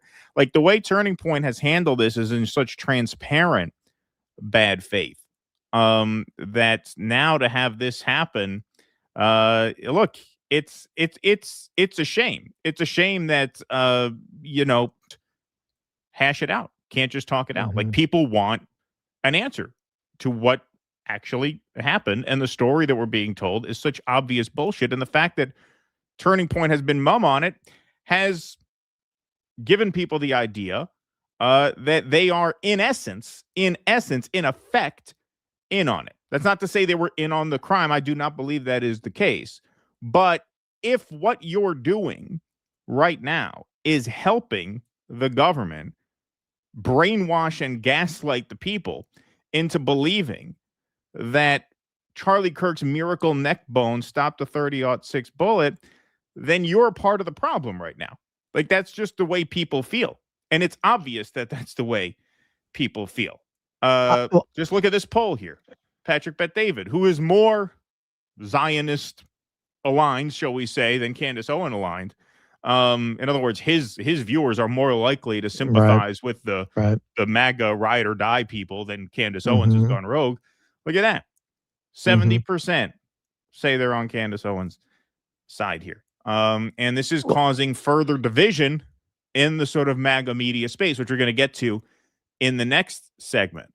But this is just clearly not something that is going away. And, I said on my personal account, I said, this is how you turn an organization from, its position as the future of the conservative movement into basically just another Zionist-aligned think tank that nobody's going to have much to say about in 20 or 30 years. That's going to be the legacy of TPUSA at this rate. And ironically, Jimmy played video last night of Charlie Kirk saying that once you lose the ability to ask questions, you're no longer free. And so it's clear what direction that organization is going in, and it's not a good one from their perspective. Yeah, it's really a ship of fools. It's clear that the people who took over aren't talented, including Erika Kirk. And this is what their idiot brains getting fucked by stupid came up with as a media strategy. Yep. Okay, so we're going to challenge Candace Owens to a debate, but we're not actually going to do it. We're just going to put that out there so that the narrative is there that we challenged her to a debate because we have nothing to hide, but then we're not actually going to follow through with it because we actually have a lot to hide. And the last thing we need is actually smart and talented Candace Owens to start interrogating the neck bone and those texts. And then we're going to tell her to shut live up. on stage. Right. Yeah. That we're not doing it, but we'll say that we challenged her and she ducked us. Don't worry. It'll be fine. And you know what? Grieving widow. It's time that we've been holding that card. Now we're going to deploy that. We're going to have her go out. Oh, you know who will aid and abet in that? They just put that Zionist whore Bari Weiss over at CBS. Right. She is the perfect person to try to pass this off as a legitimate interview and to spin it completely in the direction of the government, i.e. Zionist narrative. So we'll do that too. Oh, that'll totally work. But you're right. Nobody's buying it. But that doesn't mean, like, why did they raise $140 million? Well, I mean, why did Bari Weiss get $200 million from the Free Press?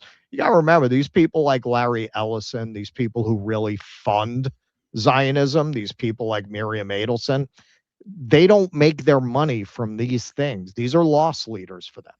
It's fine. That for them, Zionism is the project. They don't need these things to make money. They're getting their money someplace else. And very often that someplace else is defense contracts.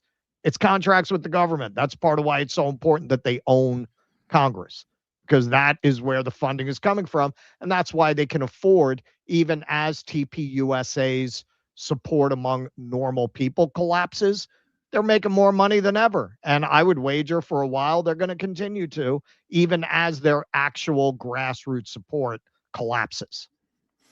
All right, we're going to go right into the B part of this. So Erika Kirk and Candace Owens sort of had a gloves off kind of moments, and now the magosphere has to pick a side. Influencer by influencer, voice by voice. So Benny Johnson tweets out, Erika Kirk goes absolutely scorched earth against evil people monetizing Charlie Kirk's death and attacking her family and the families of those close to Charlie and TPUSA. The Fox News anchor audibly gasps live. So here he's saying evil people. He has chosen a side. Jack Posobiec here. It's very clear that Tyler Robinson is the killer, and the most obvious evidence is that his parents turned him in. Okay, well, I'll remind Jack Posobiec that Candace Owens has claimed that actually the story of Tyler Robinson being turned in is not as straightforward as was originally reported. What she said is that a friend of the family who was retired law enforcement approached his parents and said, your kid is the prime suspect, so they're going to come get him. So either they come get him or you go and talk to the cops. It's going to be one way or the other. Now, is that true or not? I don't know. That is why it would have been really helpful to have a conversation about that live, uncensored, on air, which Candace Owens clearly wanted to make happen once the invite was put out, but then Turning Points weaseled out of it. So there we go. He has picked a side. We're not going to play all these videos because we'll be here all day. But Tim Pool there made his opinion pretty known. Candace Owens is a fucking evil scumbag and a degenerate C-word. She's burning everything down and she's gloating and smiling while she does it. The only person who benefited the most from Charlie Kirk's death is Candace Owens. All right. He's picked a side. Riley Gaines has picked a side. Riley Gaines wrecks Candace Owens. Riley easily debunks more of Candace's lies and torches her ridiculous theories. So a lot of people lining up against Candace Owens now. And this guy really shouldn't be included in the influencer space, but it's teachable in that notice how all these independent media people have the same take as Sean Hannity, right? That kind of tells you how independent media becomes not so independent when the right incentives line up. These people are all getting paid, man. What Marjorie Taylor Greene said about influenceable, I am sure that's true. A lot of these people probably get paid through influenceable, and that's their living, man. That's why their take is so completely uniform and really the opposite of independent. It's just like corporate media in a different medium where you can tell they got an order of how to frame this, and they all just do that. So Sean Hannity's take is people need to leave Erika Kirk alone and show some level of decency. Once again, as we said in the last segment, people were leaving her alone. Right. People were leaving her alone. I mean, yeah, you're going to have accounts with limited followerships talk shit online. That is par for the course when you're a famous person, especially when you're famous online. But Candace Owens never went at Erika Kirk. This has gotten to a point where TPUSA had to deploy Erika Kirk because they were getting desperate because they were losing. They were losing the public opinion battle. And so people did not go after Erika Kirk. That's the thing that's really kind of crazy about this. Here is Tucker Carlson, though. Tucker Carlson on the Theo Von show talking about how he doesn't trust the FBI and he does not trust the investigation. Oh, really? Oh, yeah. I didn't know that. And I love his wife and know his wife well. And so I feel emotional about it. So, I just haven't wanted everything to do with it. But I will say a couple of things. I don't understand the official story at all. Of his assassination, I don't understand it. And I want to make sure that there is a truly rigorous and honest federal investigation of it. And I'm definitely concerned about that. A. B, I think that I don't know many of the details, but I know that recently Candace said that Egyptian registered aircraft were following Erika Kirk, Charlie's widow, around for a number of years in different places in the world. That's one of the weirdest things I've ever heard. And I just want to say that is factually true. That's true. So that's like the one data point that I happen to know is true. What does that mean? I have literally no idea. I can't even guess, but that's very, very strange. Okay, so there's another point that's now been substantiated by another source. Candace has provided receipts for some of the things she said. She has not for others. But if you trust Tucker's word and that he would not risk the kind of reputational damage that would come from just pulling that out of his ass, then I think you kind of can take that as validation. Now, what's very strange is the name of one of the pilots was Brad McCrone. Yeah, yeah, right. Brad McCrone. Who is that? Exactly. What is Egyptian? It could mean aircrafts from Egypt. Who knows? I think that they were registered in Egypt. Got it. And but that fact is true. So enough. And it also her claim that there were kind of a disproportionately large number of foreign registered cell phones at the event. That's also true. So what does that add up to? I don't know, but it means that the FBI has a moral and legal obligation to look in every direction and to be open-minded as you would in any investigation, in journalism, in science. It's all the same process. I don't know the answer, and I'm going to sift through everything as open-mindedly as I can, as honestly as I can, to get to what the truth is. That's science, that's law enforcement, that's journalism. It's all the same. That's justice. And I just want to make sure that is happening, and I just don't have a ton of confidence in the FBI or the men who run it. And I'm not saying that out of ignorance. No, you're certainly not saying that out of ignorance. That's for sure. And as things came to a head throughout the day, Tucker took to his own social media to expand further upon this point. We'll play some of this. No American is under some moral obligation to believe everything the government tells you, particularly institutions or agencies that have a long documented, factually documented track record of committing crimes, participating illegally in our political system, for example, as the FBI has done, manufacturing crimes, setting people up, distorting justice. That's the opposite of their job, of course, which is to get to justice through facts and then to tell the rest of us how they arrived at this conclusion, to prove to the rest of us that the right people are being punished. So we're not under any obligation. Of course, we shouldn't invent theories to discredit the FBI, but it's not enough to have government officials tell us, well, this is the truth. We have a right, probably an obligation, to say, well, can you prove it? And if you can't, I don't have to believe you. So if there's one thing that bothers me above all about the investigation into Charlie Kirk, is that is getting lost. As people argue over what happened, we are potentially letting our largest federal law enforcement agency off the hook. It is the job of the FBI to find out what happened and to tell the rest of us, not hide behind, well, it's national security, confidential sources. No, tell us what happened. Show us what happened. Convince us what happened. That's your job. And we shouldn't accept anything less. And by the way, when we do accept something less, then, new explanations fill the vacuum left by the FBI, which we pay to explain to us what happened.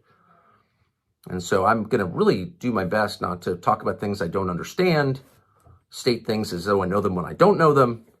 I'm going to do my best to stay out of it because I love Charlie and I want justice to be done in this case, but the rest of us should remain skeptical. We have a duty to remain skeptical, and we should not be ashamed of our skepticism.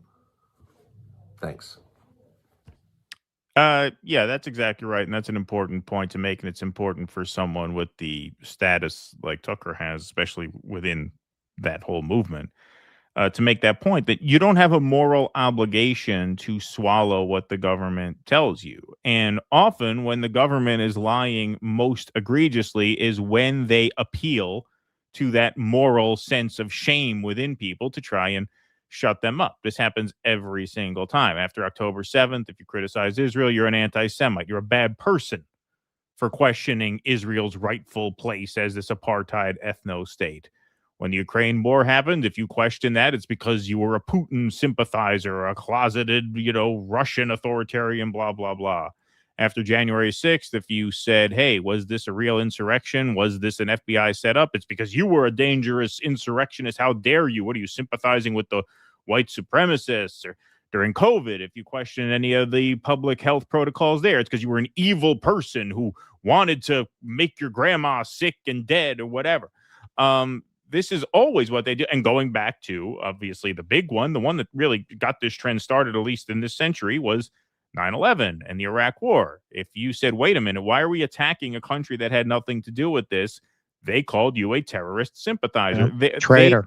Their appeal to shame is what they go to when all else fails. And in this case, just about all else has failed. And what Tucker reminds us of there is that you actually have no duty to that sort of emotional manipulation. In fact, if you have any duty as a citizen, it is to resist that emotional manipulation and say, no. We're citizens. We're not slaves. We're citizens. We fund the government. If the government is lying to us about an event that is being used, by the way, as a pretext to take away more constitutionally guaranteed rights and liberties that we are entitled to as citizens, then yeah, we have not only a right, but a duty to demand an explanation as to what this cataclysmic event actually was and how it came to be. And it's important to sort of put that sort of philosophical point front and center, because when people have no argument is when they just tell you, shut up, you're a bad person for even asking about this. And what makes this so tragically ironic is that one of the guys who used to make this point all the time was Charlie Kirk. That was one of the things he used to say all the time, that you can't stop asking questions. When you stop asking questions, you're not free anymore. And that's absolutely true. But boy, you wouldn't know it to look at the way Turning Point has handled this. Yeah, it's not working because you've had a total collapse in faith and institutions. You have the same kind of bipartisan consensus on things like invading Venezuela. It remains the case. During the Iraq War, man, the news didn't say shit. This was actually one of my favorite Jon Stewart moments ever. It was after Katrina. And all of a sudden, it was like somebody threw a switch that you could question the Bush administration. Right. From 9/11 until 2005, softballs as far as the eye could see. Yep. And Stewart played a montage after Katrina of all of a sudden, the press didn't just start asking about Katrina. All of a sudden, they started asking about Iraq. Right. They really hadn't questioned the official narrative until after Katrina. They smelled blood in the water. They smelled that the administration was weak enough that they could ask those questions. Brave people that they are. They waited until they felt like they could get away with it, that they wouldn't be able to turn them into traitors in the public mind by asking that. And Jon Stewart played a montage of it. He said, oh, the free press. Where the fuck have you guys been? Right. It's this. The difference now is for those years, the Bush administration was able to not just wrangle the press. They were able to convince the public, like even in the lib rags, like the New York Times, very famously, Judith Miller had a lot to do with pumping up the WMD narrative. Right. You can't do that anymore. Like nobody's buying the Venezuela thing. Who's buying the Venezuela thing? Of any political stripe, like people. Chuck Schumer, he was Yes, again, that bipartisan consensus is there. The Bari Weiss thing, this is part of where this whole thing is, this whole movement is falling apart. So they get this clear, Zionist tool, put her in at CBS, and the assumption is that the kind of people who watch CBS will now be conditioned to accept someone like Bari Weiss as the center, and they'll win over the libs. Right? They'll have their MAGA people and they'll have the libs. That's why Bari Weiss is having Erika Kirk on. That is why. That really sums up the whole strategy behind putting Bari Weiss in that position. Right? They think they're going to get the libs to sympathize with Erika Kirk and and through her to be sympathetic to TPUSA, right? To see it as a legitimate organization, as something that they're at the very least not going to oppose. Hey, we haven't been able to get these MAGA people who cut their teeth on the Epstein files and the deep state to go along with this. But the libs, they'll buy anything if you sell it to them as the establishment narrative, right? I mean, that is the whole CBS tactic, really, to bring the libs into what multiple sclerosis now historically would have told them is far right wing stuff, right? To get them on board with the far right wing stuff, to make that even more of one big pile of mush than it already is. But in times like this, where people are suffering, where they're seeing their livelihoods evaporate, where they're seeing their prosperity evaporate, where they can't afford health care, they can't afford a house, they're not invested in the instant get away with things like this the way that you used to. And that's why this is failing. Yeah. No, I think that's absolutely true. And I think, yeah, the legacy of the WMD lie is going to last forever. Like that is just not, like, they are not going to be able to gaslight people on that scale ever again when it comes to, political matters. Right. I mean, it's just that's not going to happen. And we're seeing that. That's why, only 38% of Republicans support military intervention in Venezuela. Right. Now the COVID stuff, you could say, well, look at how all that shit worked. That's a little different in the sense that you're not appealing to people's sense of politics. You're appealing to a very primal fear in people, an airborne toxin. Right. So that's a little different. But I'm talking about when it comes to like war and peace, when it comes to a high profile assassination, when it comes to like this kind of stuff, they're not going to be able to sell that in the political realm, really ever again. I don't think, at least not in our lifetime. Not in our, not depending on how long our lifetimes are. I mean, future. we don't really know. That's an open question. I don't know what our longevity expectancy is. All right. Why don't we take some super chats? All right. Marianne Cummings, U.S. started airstrikes in 2014 to take over Syria's oil fields and have been stealing that oil ever since. Stealing other nations' resources, U.S. SOP, standard operating procedure. Hells yes. Sparky, the scourge of fentanyl was thrust upon the American people by the FDA when they reclassified it as a take-home drug. Previously, it was clinical use only. It's not Venezuela, Colombia, or China. Yeah, well, that's why they should send the gunships to the Sackler Mansion next. Sparky, the Monroe Doctrine was predicated on the U.S. staying out of the rest of the world's issues. That part's forgotten. Certainly has. Burning the land. American imperialists and Zionist Israelis are the same. They believe nobody has the right to resist. The world is only to serve or die. Yep. Jolly Man Big Boy. You weren't on my regular recap, just music recap. Are we being categorized as a music channel? Are we a music? Oh, should we be breaking out in song? Are we disappointing the audience? Should we be doing musical Chicks numbers? And geese and ducks gonna scurry. Yeah. Well, you're starting a music channel, right? I am. I'm getting that ready. We should have an announcement on that pretty soon. Yeah, on Sunday. The pieces are coming together. On Sunday, I will announce my travel channel. I'm gonna pull some of the tours off Rumble and stuff. I'll talk to you about that, and then I'll cut in historical footage as I'm talking. There you go. All right. So, Sparky, remember when Harris Faulkner ran interference for George Soros by stopping Newt Gingrich from talking about Soros in an interview? I do not remember that. That sounds like one of those you started that series. It was doing okay of Remember When clips. Oh yeah. That sounds like that would be a good Remember When. Wasim, email that to us if you can find it. Wasim Garani, Erika is so badly scripted and she does not act as a grieving widow. Just my opinion from what I'm saying. That's what I've been saying from day one, man. That woman creeps me out. Bastello Maserati, Nezgodol Hayafo. Did I just say something that's going to get us kicked off YouTube? Yeah, what is that? That's a soup, right? That's a soup. Yes. That's a Vietnamese Burning soup. in I Vietnam. like it. Yeah, I like it. Yeah, it's supposed to be very tasty. It's very good. It's very healthy for you. Well, I've had pho, but obviously not there. But I will. Yeah. Burning the land. You can Kirk my husband, but don't mess with my show. Yeah, right. Exactly. Sparky, did you see Jimmy Dore interview Mike McRae as J.D. Vance, where Vance laments his wife not converting to Christianity yet? Jimmy laughed so much he almost couldn't breathe. Yeah, I caught that. That was good. That was a good skit. I caught that live last night. I caught like the first half of Jimmy's show live last night.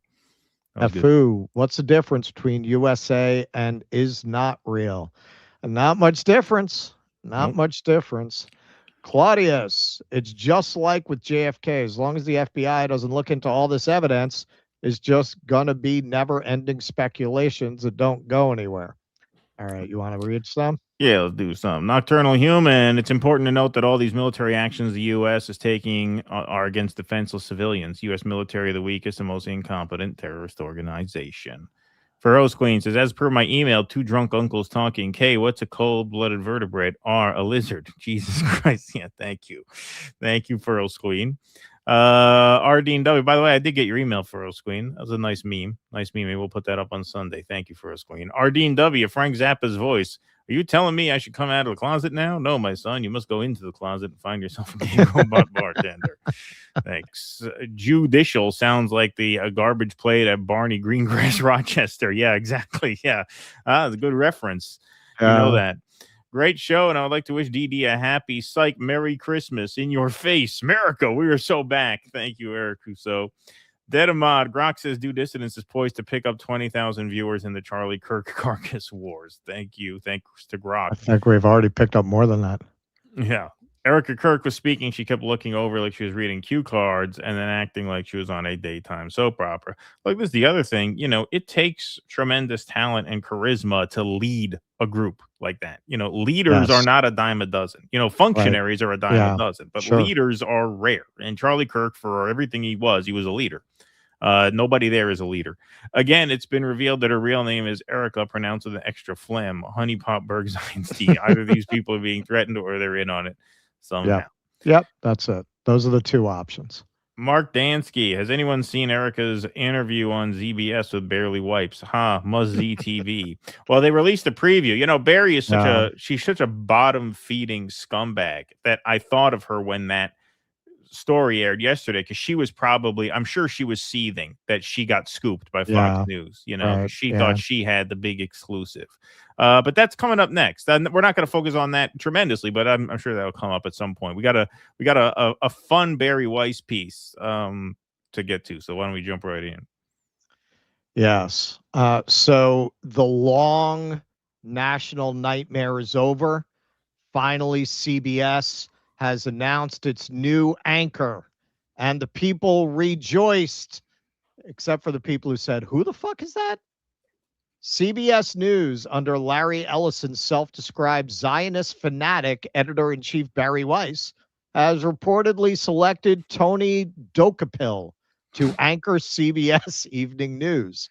Dokapil converted to Judaism in 2014 and publicly Dokapilled his junk. He documented his adult male circumcision. This is true. That's not a joke. That's so fucking funny. That's not a joke. This is what it takes to make it in the media, from Chris Menahan. My adult circumcision, how I made the cut for my new religion. To remain uncut, I was told, is to remain spiritually cut off from the Jewish people.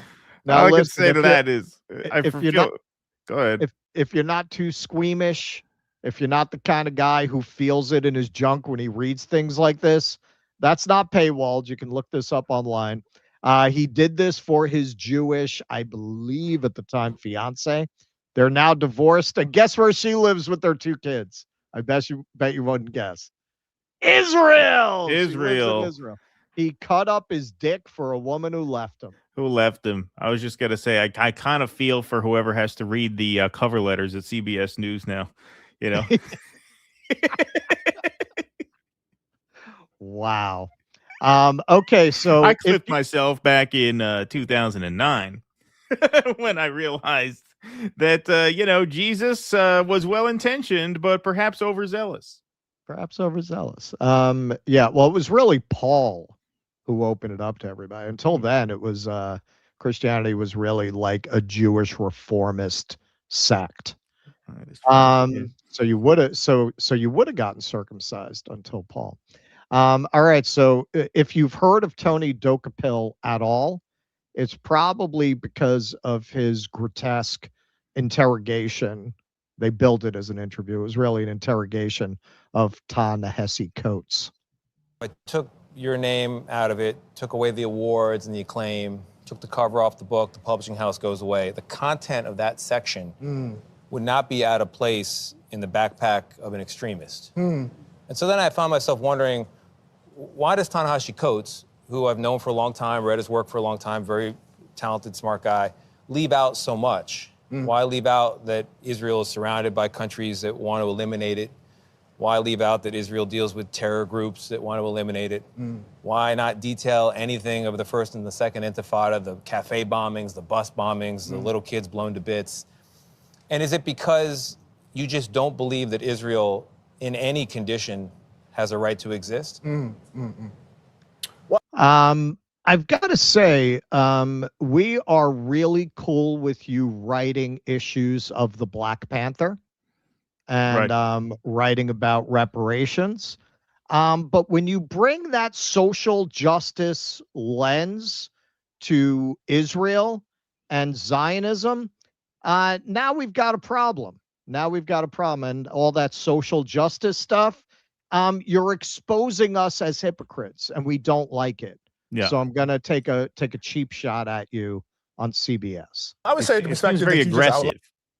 Very aggressive. Very aggressive. You're violating our safety. You're like an extremist. It's Yeah. like something you'd find in the backpack of an extremist. Yeah. And You see how fast you can go from the toast of the media to guy with scrawlings of an extremist in a backpack. Right. That's how your book gets dismissed. there is no shortage of that perspective in American media. That's the first thing I would say. I am most concerned always with those who don't have a voice, with those who don't have the ability to talk. I have asked repeatedly in my interviews whether there is a single network, mainstream organization in America with a Palestinian American bureau chief or correspondent who actually has a voice to articulate their part of the world. I've been a reporter for 20 years. The reporters of those who believe more sympathetically about Israel and its right to exist don't have a problem getting their voice out. But what I saw in Palestine, what I saw on the West Bank, what I saw in Haifa in Israel, what I saw in the South Hebron Hills, those were the stories that I have not heard. And those were the stories that I was most occupied with. I wrote a 260-page book. It is not a treatise on the entirety of the conflict between the Palestinians and the Israelis. But if you were to read this book, you would be left wondering, why does any of Israel exist? What a horrific place committing horrific acts on a daily basis. So I think the question is central and key. Correct. What you did here is you wrote an accurate book about the conditions in Israel. And if you want to keep getting invited to places like this, you need to stop writing books like that. Israel has a right to exist. And if your answer is no, then I guess the question becomes, why do the Palestinians have a right to exist? Why do 20 different Muslim countries have a right to exist? My answer is that no country in this world establishes its ability to exist through rights. Countries establish their ability to exist through force, as America did. That's a little high-minded for that guy. That's a little, yeah, I don't know if he even I understood don't know if he that. understands that. But there you go, man. That's how you get a job. Cut your dick and attack Ta-Nehisi Coates. Tony Dokapil named new anchor of CBS Evening News in major overhaul. This from Ms. Weiss. We live in a time in which many people have lost trust in the media. Tony Dokapil is the person to win it back, said Weiss. That's because he believes in old school journalistic values, shivving the guest when he's not serving the empire, asking the hard questions, following the facts wherever they lead, and holding power to account. Asking black authors, have you considered apartheid may be a good thing? Those are Have the you kinds of hard considered that questions. apartheid isn't bad in all contexts? Isn't bad in all contexts. Right. What if there are no black people? Yeah. Americans hungry for fairness will see that on display night after night. Wow. Dokapil joined CBS News as a correspondent in 2016, joining the morning show as an anchor in 2019. Weiss is expected to leave her mark across CBS News programming, with the morning show likely to be among the next shows to be overhauled following Dokapil's elevation in the evenings and pending changes at the Saturday edition of the morning program. CBS Mornings is currently anchored by Dokapil, Gail King, and Nate Burleson, who joined Dokapil on the show to announce the move alongside Vladimir Duthiers. Quote, "You will make us competitive again," Duthiers told Dokapil. "You will bring us on the trajectory of winning. So much winning. I think there's nobody better in this business, in this storied building that we work in. Ship of fucking fools." Listen, when you got connected billionaires like Larry Ellison bankrolling them, you don't have to be smart and you don't have to be good. You just have to be servile. Right. This is just a bunch of morons. Listen to it, they're a bunch of morons. Who on earth would look at this guy and think there's a single person on planet Earth who would say, you know, I didn't used to watch CBS, but now that they have Dokapil, man, I'm there. Yeah. Dokapil, of course, found himself at the center of an internal political firestorm at CBS last year when he aggressively questioned Ta-Nehisi Coates on the program over his writings about the Israel-Palestine cause. CBS News executives told staff that the interview did not meet its editorial standards, though Shari Redstone would ultimately back Dokapil over her own executives. Quote, "I frankly think Tony did a great job with that interview," Redstone said. "I was very proud of the work that he did. Yes, as hard as it was for me to go against this company, I think they made a mistake here." Honestly, that accent is not far off if you hear Shari Redstone speak. Yeah, so file this under "It's a Big Club and You Ain't in It." What's she been doing since she sold her company to a Zionist maniac? Shari Redstone, who until Paramount's merger with Skydance served as the media company's chairwoman, joined Israeli film studio Sipur as its chair amid a Hollywood boycott of the Israeli film industry that has garnered thousands of signatures. Redstone previously told the New York Times she wanted to leave Paramount to devote more time to pro-Israel activism. Quote, "I wanted to support Israel and address issues around anti-Semitism and racism," Redstone said, adding she felt CBS News needed more balance in its coverage of Israel's war in Gaza. She actually said in an interview when the lawsuit from Trump was pending that she kind of supported the lawsuit because she felt it might force the newsroom to unbias its coverage of Israel. Even when she owned it, she felt they were CBS. They're known for their scorching exposés on Israel. But you know, there was one outlet that supported Tony Dokapil at the time, the Free Press. Free Press did a whole editorial. How is CBS marking October 7th? By admonishing Tony Dokapil. The journalist did his job by asking tough questions of Ta-Nehisi Coates. That's when the trouble began.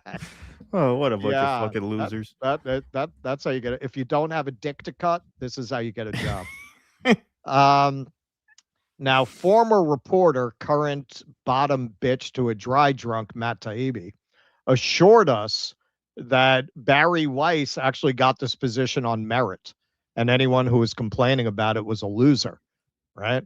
The jealous losers complaining about Weiss's CBS deals are like spaniels who not only expect their master to feed them, but to cut the canned food in bits.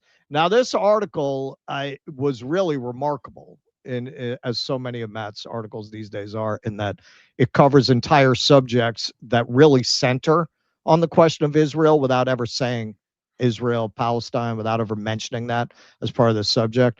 This should win some kind of award, some kind of like blind spot award in journalism.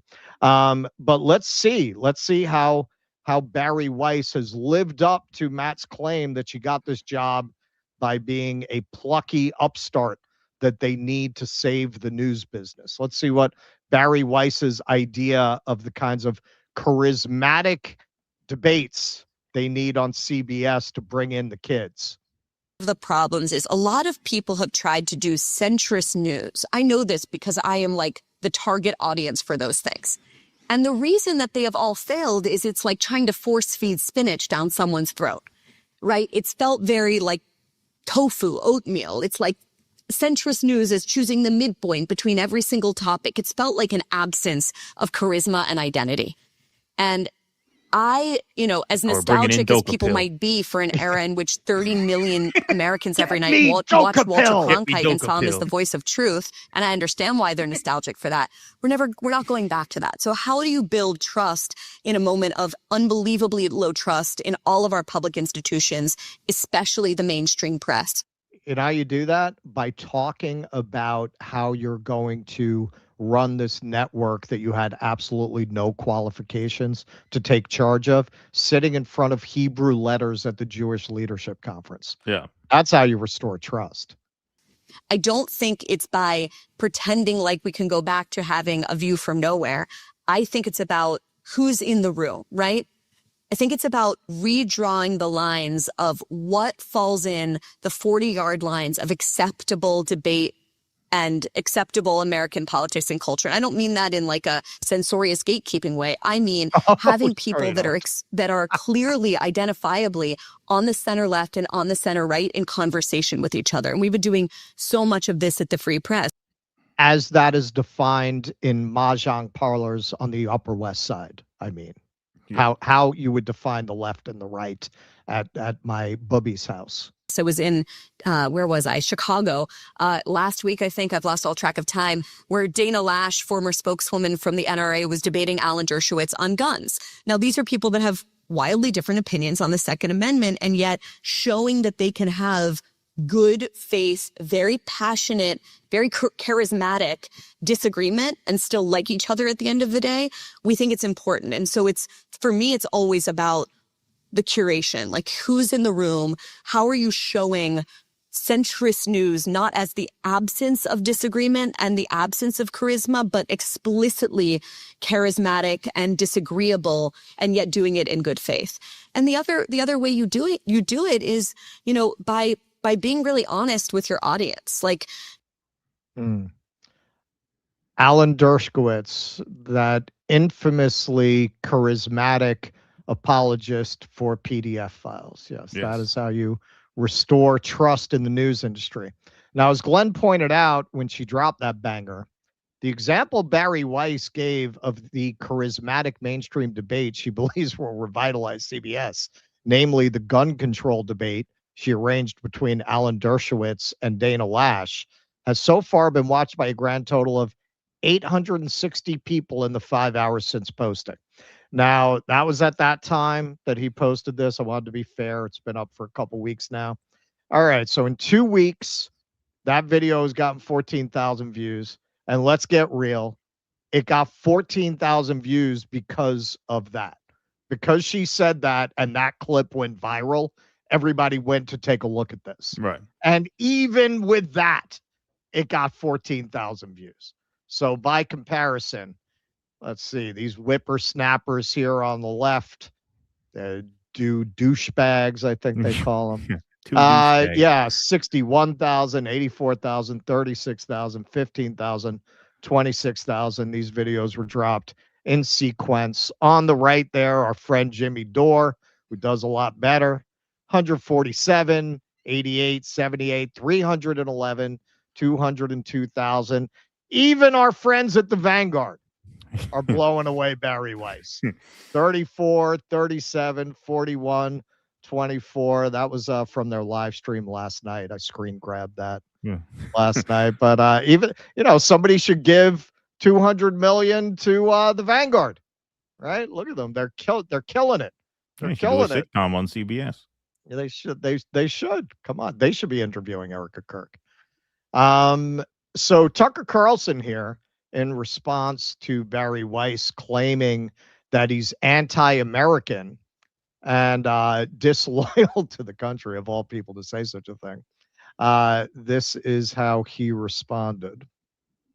Go to the people that still are telling themselves that and still believe that the things that Candace Owens and Tucker Carlson are saying will not make an impact on the right, because they will. Everything about that is just so amazing to me. I'm anti-American, really? Family's been here for 400 years. I have no allegiance to any foreign country. I put my country first, and it takes a lot of balls for Bari Weiss, who acts openly on behalf of a foreign country. Her only concerns are not American concerns. They pertain to the fortunes of a foreign country. Do they really? Oh, yeah, yes. Yes, I'm not. That's an informed statement. And Castillo's calling me anti-American. You can say that Carlson's an asshole or whatever, but she has to call me the one thing that she is, which is like this weird psychology, I have to say. Yeah, your institutions are completely crumbling. The thing is, under capitalist premises, under the premise that these companies have to make a profit, they could not survive. But this is why I keep thinking, when I look at the Bari Weiss Odyssey, I keep thinking of the third act of Network, where Beale is laying down the kind of truth bombs that don't make people feel empowered, that make them depressed. And so his ratings collapse. But the CEO really likes what he's saying. And the Robert Duvall character tries to appeal to him to pull Beale off the air because he's killing the ratings. And he said, Mr. Jensen feels this is a message that he wants the American people to hear. That's what this is. That's what this is. And remember, Larry Ellison doesn't make his money from CBS. He makes it from Oracle. These companies do not need CBS to make a profit. They are perfectly willing to fund it as a propaganda outlet. Now, the good news is nobody's going to watch it. If anything, who was watching CBS News? Libs. So now you lost the libs. Who's your audience? Like, you really think the MAGA audience is going to come watch it? They didn't watch Free Press before. That's what was so insane about the contention that Bari Weiss was brought in to shake things up and bring in viewership. The Free Press, very much like the business model now for CBS, it was funded by people like Mark Andreessen, who want the messages, the Zionist, pro-oligarch messaging that the Free Press put out under a veneer of open debate, and kind of Douglas Murray, who's a regular columnist for them, not coincidentally. There's a battle of civilizations, and we're defending the West, and all that douchebag dialogue stuff. They're willing to fund it at a loss. That's the Free Press didn't make any money. That was all off of oligarch funding. And now you've just taken that model over to CBS. The good news is, who's watching it? Who's gonna watch it? And this is why they're trying to buy up social media, because they know, particularly if you get under 40, nobody's watching it. Everybody's coming here, not to us personally, but they're coming to platforms like this to get their news in even shorter form on Instagram, TikTok. That's why they bought that up.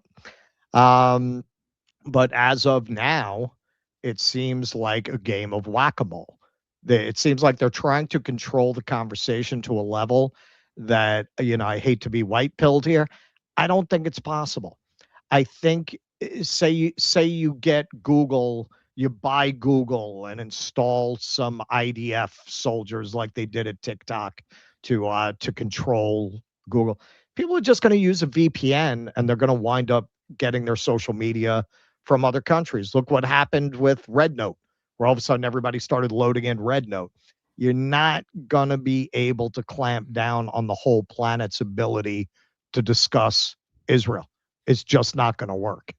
No, there's no way it's going to work. I mean, I'm not even worried about it, honestly. I mean, this is why you have to worry about fascism in moments like this, because fascism is capitalism under pressure, right? These people are used to being able to just, buy enough media to warp enough minds to basically produce the outcomes they want without resorting to force and, just real, broad-based like repression. Not that there's been not that there's been nothing of that kind, but not what they're capable of when the shit really goes down. And that's why this is a kind of scary moment in that way, because they're not going to be able to contain public sentiment on this anymore. They're not. We're doing a segment in a little bit about Tucker having gone to a Gaza refugee sort of resettlement home in Qatar when he was there. And I clipped that little 1.5 minute piece. I put it up on our X, which is not a big X account at all. It's already up to like 250,000 views. Like there's just no way. There's no way. Yeah, there's no way to contain the flow of information, especially when the truth is so clearly on one side and you are so clearly on the other. If you notice, they clearly called Elon in the 2 weeks before the New York mayoral's race, before the election, and told him to push all of the craziest anti-Mamdani Zionist accounts to the top of the algorithm, which I think, if anything, probably had the opposite effect that they wanted. And now it's kind of gone back to normal. Like, I don't think he really wants to do that. I do not believe that Elon Musk supports Israel. Whatever they've got on him, They clearly did something. They made him go on the Auschwitz tour with the kippah and the whole thing. They've got something that makes him this famously disagreeable, fuck you in the ear, I'm not going to do what you tell me to do guy.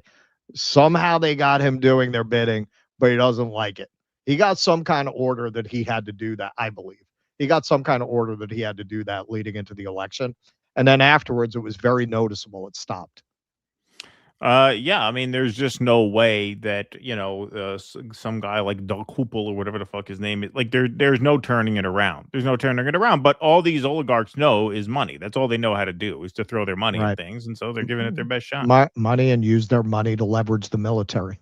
That's right. All right, what do we got over here? Nocturnal Human says, even if his neck bone was made of steel, it would at the very least be dislocated. There was not even a slight offsetting of his perfectly straight neck bones. His muscles would have to be superhuman. Yeah, no, it's absurd.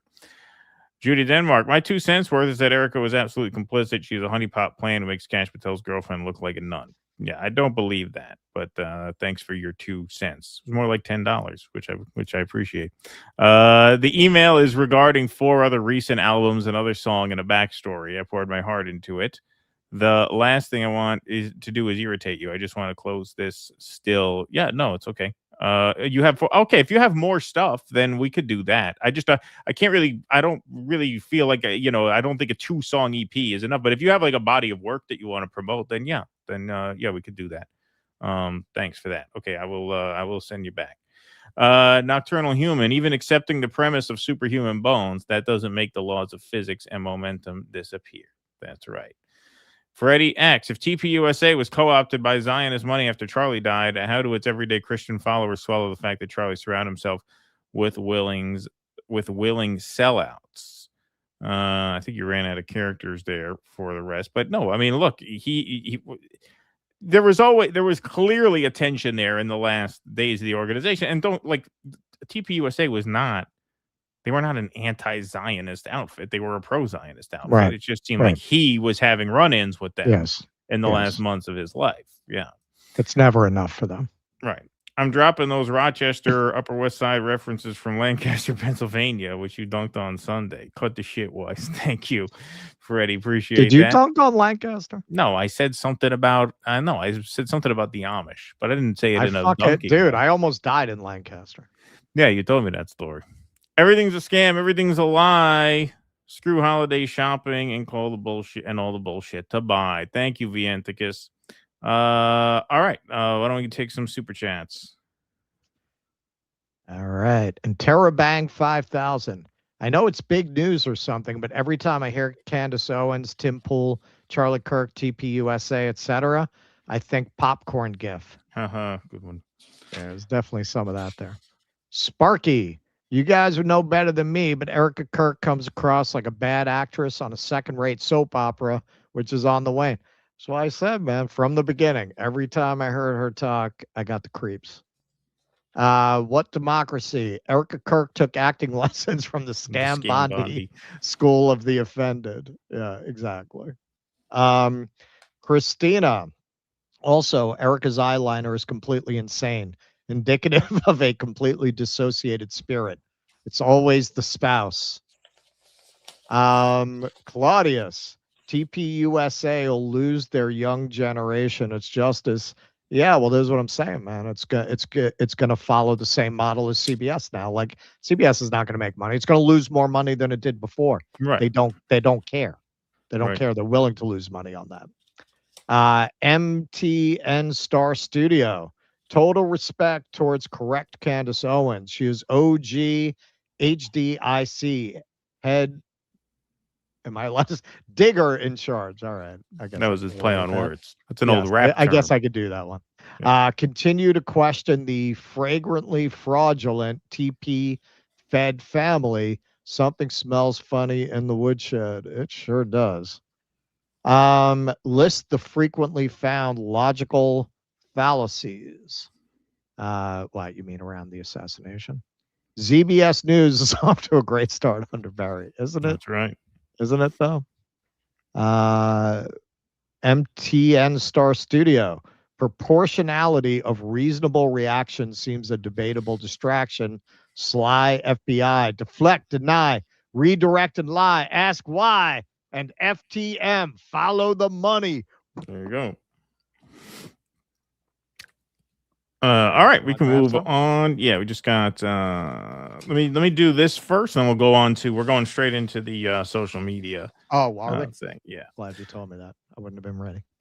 All right. Hey folks, we got some fun announcements to make from our friend and sponsor John Koa. His full album now is being released on New Year's Day, January 1st. 2026. It will go live at midnight in each time zone. So no matter where you are, it'll be live at midnight in each time zone. So if you go to dudissidents.com/Koa, you'll be able to get the full album in its entirety on New Year's Day. 34 songs, including several originals and covers, some of which we have featured here on the show. It's called A to Z Songs from the Tape Deck. We have debuted 3 singles off the album. The Paul Simon cover, The Boy in the Bubble, the Bob Dylan cover, Not Dark Yet, and Just a Little Off the Rails, which is an original tune. We should be having some more tracks to debut between now and the release date, but that's exciting news for John. It's been a long time coming, so please do go check him out, dudissidents.com/Koa. That takes you to a sort of Linktree type page where you can go to his Spotify, his Apple Music, or his YouTube channel. So please go and follow him in advance of his album release, and congrats on the completion and release of the full album all at once. I know that was a ton of work, and so please go and support. Thank you all very much. All right, what do we got here? We're at 2672 in the YouTube channel. In the year 2525. And up at 1,287 likes. All right, we will move right on along. Okay. All right, let me assume the position. I got to open the chakras, man. Yeah. Open the chakras. I got to get it flowing. Got to get the energy flowing. All right. So here's Donald Trump sharing his love of the North Korean model of border control. I would say there's one country that has probably a stronger border. You know what that is? You know what that is? North Korea. North Korea, I think, has a stronger border. But other than North Korea has 7 walls of wire, and each of them has 1 million volts of electricity going through it. Woohoo! So if you get over one, you're dead for the next one. If you get over one, you're in very bad shape. If you get over 2, you've set a record. So I don't know, Scott, I think we give North Korea the safest border. Don't you agree? You know, but ours is pretty safe. And I want to thank people. Ours is pretty close. I mean, safe. His big fan back there was bored by this part. He Yeah. wasn't into this. They don't know. Yeah, they kill people with that.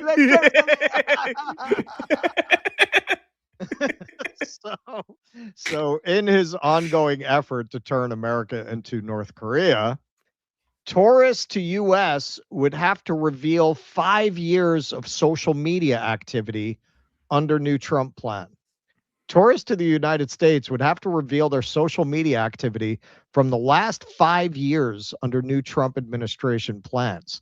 The mandatory new disclosures would apply to the 42 countries whose nationals are currently permitted to enter the U.S. without a visa, including longtime U.S. allies Britain, France, Australia, Germany, and Japan.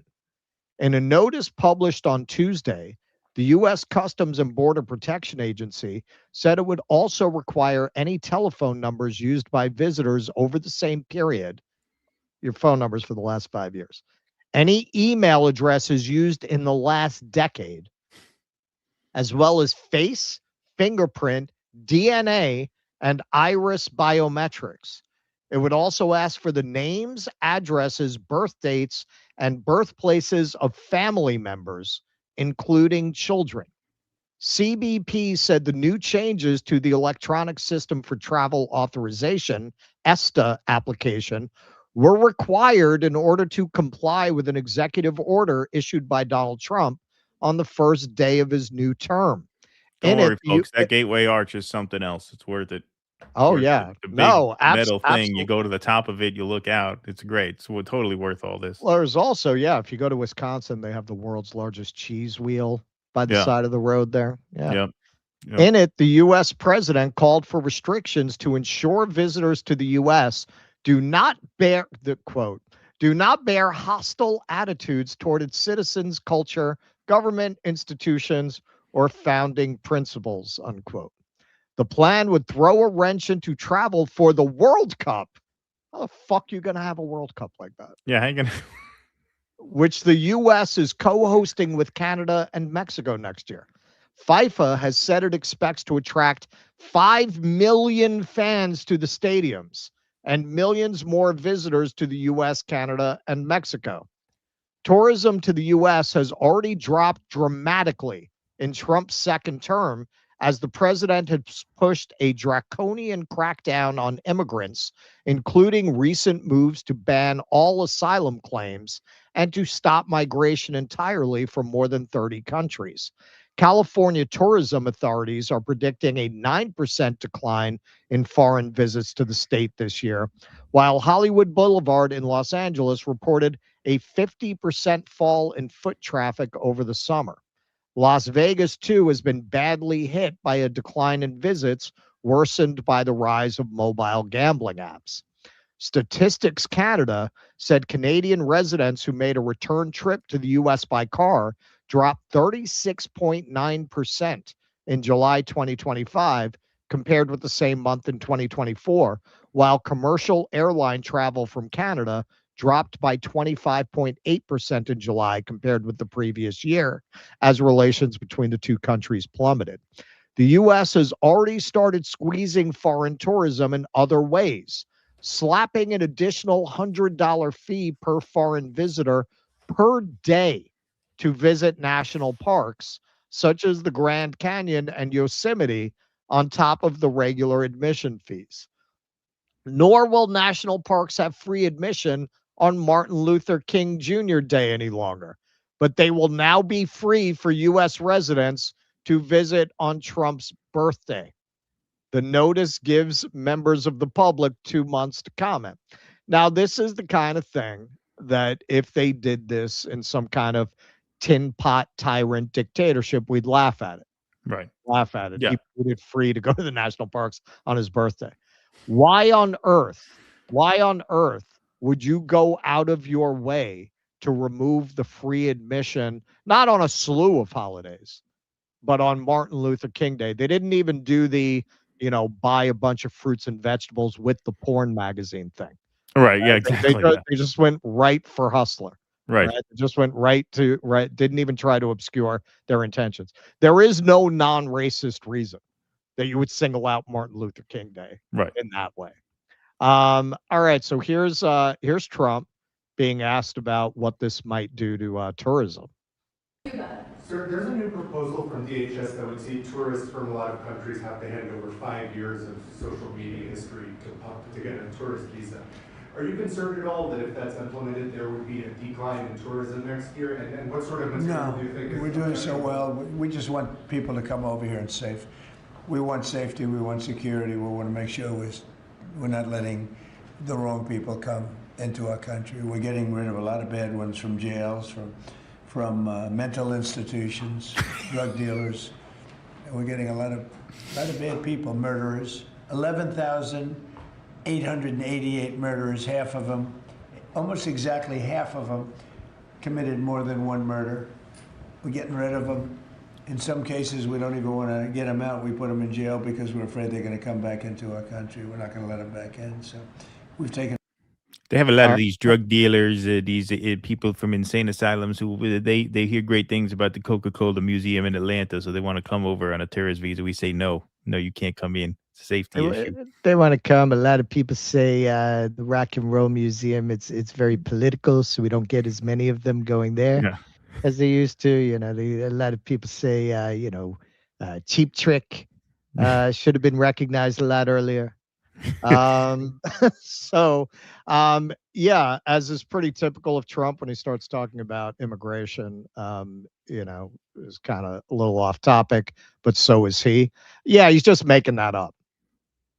Just 5% of people detained by ICE since October have had violent criminal convictions. 3/4 had no criminal convictions at all. Most criminals had immigration, traffic, and vice offenses. Okay, so there's the pie chart. 73% no conviction, 6% traffic, 5% immigration, 3% vice, 4% other. So you only have 5% are violent of the people that they've arrested. So despite what Trump is telling you, that's a total lie. But you know what's real that he's obscuring here? Nobody wants to come here. Why the fuck would you? Yeah. Why would you? Look at this. Mostly Austria, Denmark, Germany, Iceland, Norway, Spain, Sweden, UK, all around 25-30% drop off in visits year over year. Canada, forget about it. Canadian tourists continue avoiding the U.S. Visits have now hit the lowest level since the pandemic, falling 30% since the election. 30%. And students, of course. Why would you want to come study here? Number of new foreign students in U.S. falls 17% over visa worries, and that's just the beginning. I promise you, that is just the beginning. So this meme's been going around. How to plan a trip to the USA? 1, don't go. Yeah. 2, there is no 2. Just don't go. But you know who thinks it's all going to be all right? Paul Zuppala, genius. Paul Zuppala. America will always be a huge draw. Even more when people know that it's safer to come here. Oh, yeah, sure. Oh, yeah. No, they're going to be lining up. Okay, so understand. They tell you about these authoritarian regimes and totalitarian regimes overseas.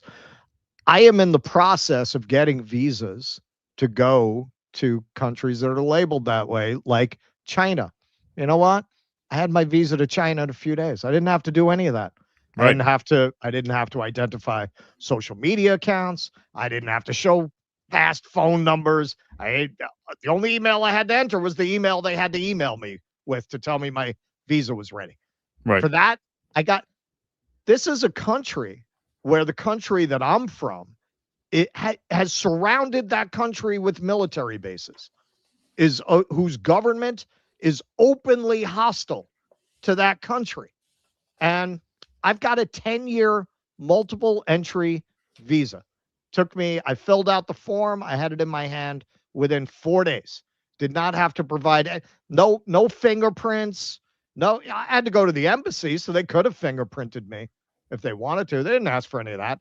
Iris scans, facial scan, none of that.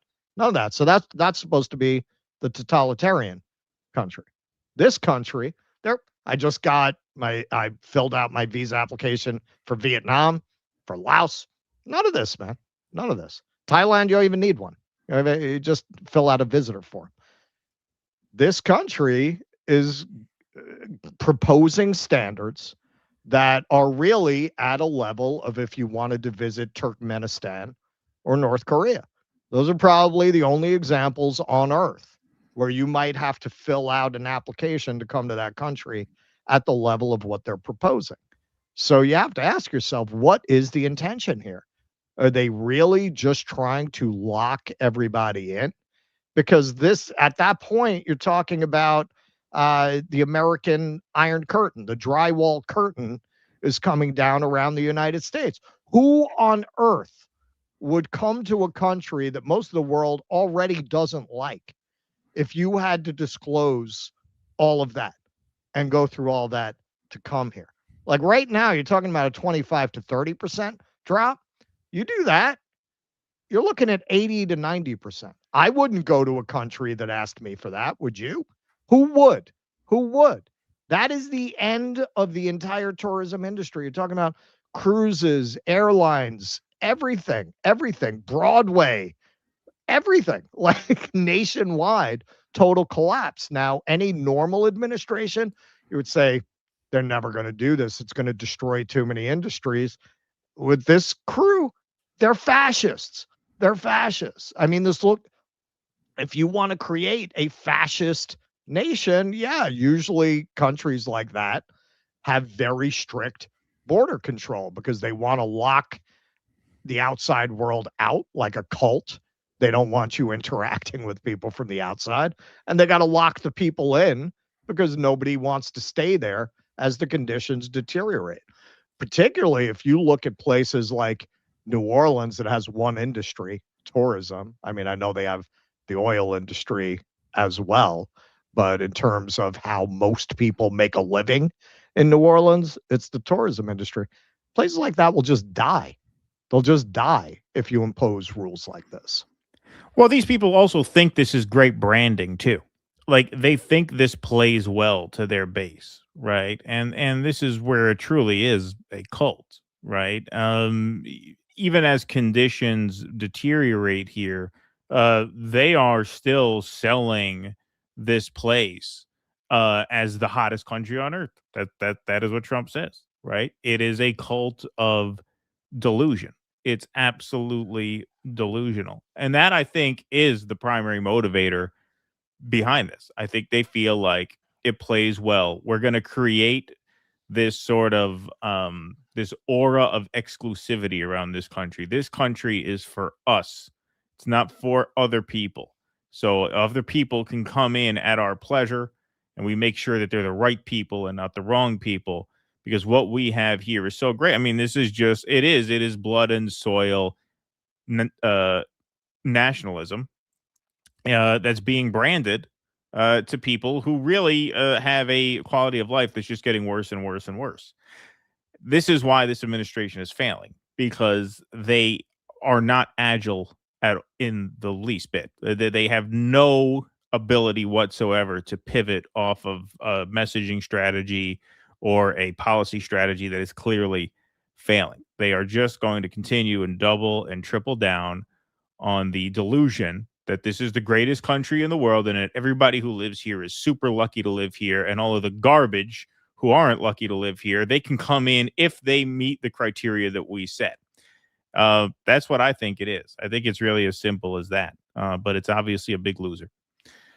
But Mama, I want to see world's biggest ball of twine in Wyoming. Yeah, right. Exactly. Yeah. Yep. All right. Let's move right on along here. I just want to remind you all of a mind-bending novel by El Shabooms called The Grifter's Bible. It's a free weekly film series on YouTube with a soundtrack by Monumental Sonic Architecture. Follow the First Electric Church of Jesus Christ as they combine the bleeding edge of black patented neuroscience with the state-of-the-art in Michigas to beat the Great Recession. They sell visions of God to the huddled masses of Deep Ellum, Texas, and the money pours in until the local competition, the police, and the U.S. Navy decide to put a stop to it. There's ass whoopings, car chases, and a showdown at high noon on Good Friday in Dodge City. It's sci-fi noir. It's a picaresque thriller. It's a Western from 10 minutes in the future. The Grifter's Bible is a film series by El Shabooms with a soundtrack by Monumental Sonic Architecture. New episodes premiere on this channel, youtube.com/@El Shabooms, every Monday. So make sure you are subscribed so you don't miss one. Okay. Let's go do some Rumble rants here. Xander Varkov. Anyone remember that Jeffrey guy? A lot of stupid people seem to be in that. Thank you. Crystal Waters says, my New Year prediction, we're going to see a lot of Pirate Trump Halloween costumes in 2026. Good one, Crystal. Thank you. John M. in Minnesota, Dalkupel, accent on the second syllable. Thank you. Thank you. It's too late for this segment, but for next time. Yeah, you know what? I'm gonna double down. I'm gonna pull a Trump. I'm gonna double down. Yeah, Dalkupel. Gonna be Dalkupel for the whole time he has that job. That's right. Sparky says, here's a link to the Harris Faulkner interviewing Newt Gingrich, and Gingrich unexpectedly brings up George Soros. Interesting. Check it out. Thank you, Sparky. Mark Ansky says, I can't wait to see Saturday morning cartoon lineup on ZBS. You'll heat up the TV before sunset on Friday, so you don't have to turn it on Saturday, or you'll need a go to work. There you go. Mark Dansky says, B. Weiss wants ZBS to be more like a hummus instead of tofu. That's right. Bunny Ripley, from red pilled to Doku pilled. Thank you, Bunny Ripley. Stoopstein says, redraw the lines of the occupied newsroom within the 40-yard lines of acceptable speech in Chicago, Miami, LA, NYC, and New Jersey. Thank you. All right. We got some super chats. We sure do. Lesbian dance theorist, like that. I hate to tell you this, but all of us lesbians turn into Ellen in the end. Oh, that's not true. Jim Talib, super sticker. Thank you. GG14Y, Chomsky's acceptable debate critique as guidance. Exactly. We'll decide what the acceptable boundaries are. Wasim Garani, James Lee put out a video saying, I'm not suicidal. That's never a bad idea. And for the record, nor am I. Nor am I. Zandor Vorkov, and for my trip, I want to get out there. I am not accident prone. Yeah. I'm pretty coordinated and in good shape. I think you guys and others overlook one thing about Trump. He's a jazz man. He's a jazz man. He's a jazz man. He don't play by the rules. Kuznetsky was saying they could shut down the internet for national security reasons. Then we are in an entirely different rebellious world. Yeah, That's listen, man. Cornel West as press secretary for Donald Trump. I'm a jazz man. Having to explain the Venezuela strike. Listen, he's a jazz man. He said over and over again, he's a jazz man. That would be great. You should do that. You should make that happen. All right. We will move right on along here. Okay, folks. So late last night, Tucker Carlson dropped this full-length episode here. Why are we defending mass murder in Gaza? Because our greatest ally demands it. It's time we rethink that relationship. So obviously, Tucker has been on the naughty list of a lot of the most prominent right-wing Zionists, feuding with Mark Levin and Ben Shapiro for the last year and change. But we haven't heard this kind of just like moral outrage from him about the atrocities in Gaza until now. It's not to say he's not been silent on it, but he hasn't devoted an entire episode just to the suffering of Gaza the way he did here. And not only did he talk about it at length, but he actually showed a clip of himself in Qatar visiting Gaza refugees. So he speaks for a couple minutes, setting the clip up, and then we'll take a look at the footage itself. To what's happened in Gaza since October 7th. It's shocking. No, it's not the only atrocity on the planet. The Israeli government is not the only bad government. Tons of bad governments. I covered the Liberian Civil War in 2006. There are a lot of bad governments, okay? But among so-called civilized governments, no one has behaved like the Israeli government has behaved in Gaza in a very long time, 80 years at least. It's almost unbelievable. It's almost like they're not so civilized after all, right? Almost Tens like of thousands Nazis. Yeah, exactly. Of children killed by a country with the most precise military technology in the world, a country that somehow got explosive pagers into the pockets of Hezbollah leaders in Lebanon. These are people who are, again, world-renowned, famous for their skill and their precision. Look at the bombing attack during the 12-day war on Tehran. It was precise. They didn't take out downtown Tehran. They took out IRGC leaders. They took out specific people. They knew exactly where they were. So the idea that they've killed tens of thousands of women and children, non-combatants, accidentally is a lie. No, they murdered them. They murdered them. It's just a fact. You can call it whatever you want. Genocide. Everyone's all, why? It's genocide. Okay, it doesn't matter what you call it. That's murder. You're killing people on purpose. Oh, but that always happens in the world. It certainly does. Innocents die in war. That is absolutely right. But in no modern conflict in my lifetime have this many innocents died without any apology at all. So what sets, you hope, the United States government, or has during most of my life, apart from other governments like the government of Israel, is when we kill people who didn't do anything wrong, like children, we are penitent. We apologize. Sometimes we put the people who did it, as in My Lai, for example, in Vietnam, on trial because we don't kill people who didn't do anything wrong, period. And yet, for over 2 years, Israel has murdered tens of thousands of children on purpose, and then locked the doors of Gaza, shot dozens and dozens and dozens of journalists so no one can film what's happening, and just leveled the place so they can move the people out and take it. What's the justification for that? What's the excuse? Well, of course, there isn't one. Again, Israel's not the only country that's behaved that way in history. Far from it. But no modern countries behave that way in my lifetime. And so the other day we thought, for the first time, we would go see what this looks like. And so there is, maybe it's one of the reasons they hate Qatar. The government of Qatar has taken in about 2,000 refugees from Gaza. They actually can't get any more because Israel won't let them out. But there was a period at the beginning of the bombing campaign in Gaza where some people did get out. And the government of Qatar said, okay, we'll take them, these Palestinians from Gaza, and we will treat their injuries, especially the children. We'll take the kids. So they live in a compound in Doha, and we went over there just to see it in between other things that we were doing. People we were talking to, people we were interviewing, and just thought we should go see that. Okay, so here they are. So, that setup was, some may call that a bit of a limited hangout. I don't remember much apologizing for Iraq or anything like that. But I think what he would say is that it wasn't shooting fish in a barrel the way this is. I mean, this is a straight up genocide. This is a straight up genocide. This is beyond war. And this is why I think, not to quibble, I mean, I appreciate this piece in general. And I really appreciate this next part. But this is why it is important to call it genocide. Because it is, according to the letter of international law, for whatever that's worth, genocide. It satisfies every condition. There are 5. It satisfies all 5. The only one where you could maybe put an asterisk next to is transfer of children from one group to another. But then again, here we are in Qatar, and you're about to see some very, very upsetting footage. This is not violent, but these are children with, severe wounds. So here he is.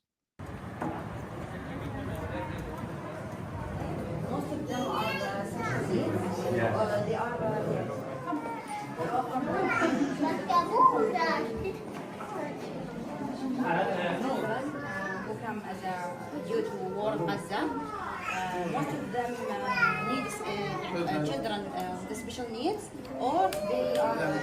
How many have 2 parents?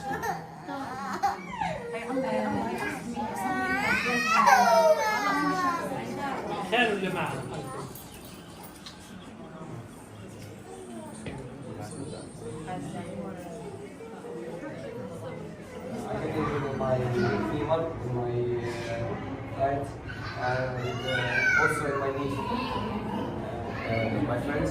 I was 15 years old. My friends were like the same age. أنا هامل الأول يا دكتور إبراهيم.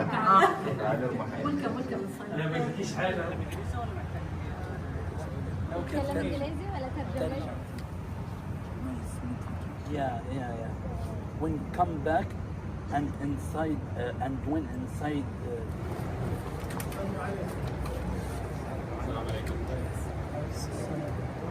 You're a journalist?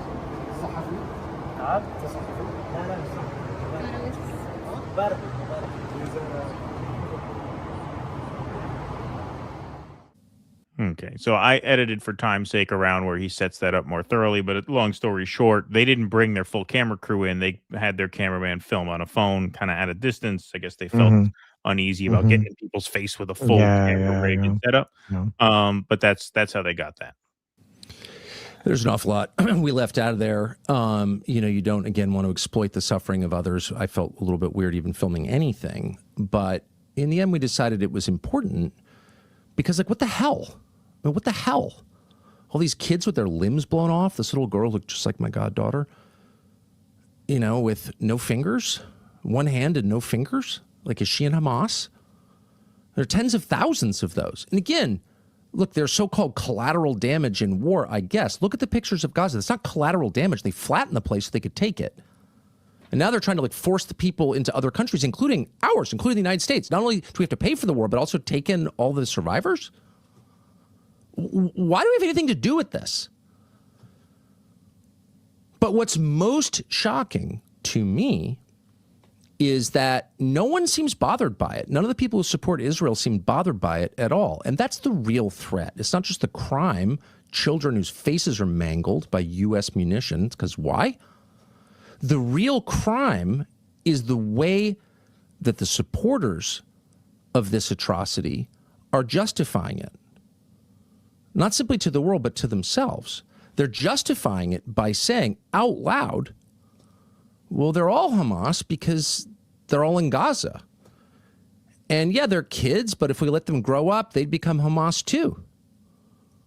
What they're describing is the concept of blood guilt and the collective punishment and reward that naturally flows from that belief. And the belief is God favors some, but not others. And that is the enemy of Western civilization. That is the opposite of what Christians believe. Christians believe that every person was created as an individual by God. That's why anti-Semitism is wrong. That's why Gaza is wrong. Okay. So they're Nazis. That's what it is. That is why they talk the way they talk. It's why they react the way they react to this. But, to go there and to just put a camera on them, it's the first. I mean, I haven't seen anybody else do that.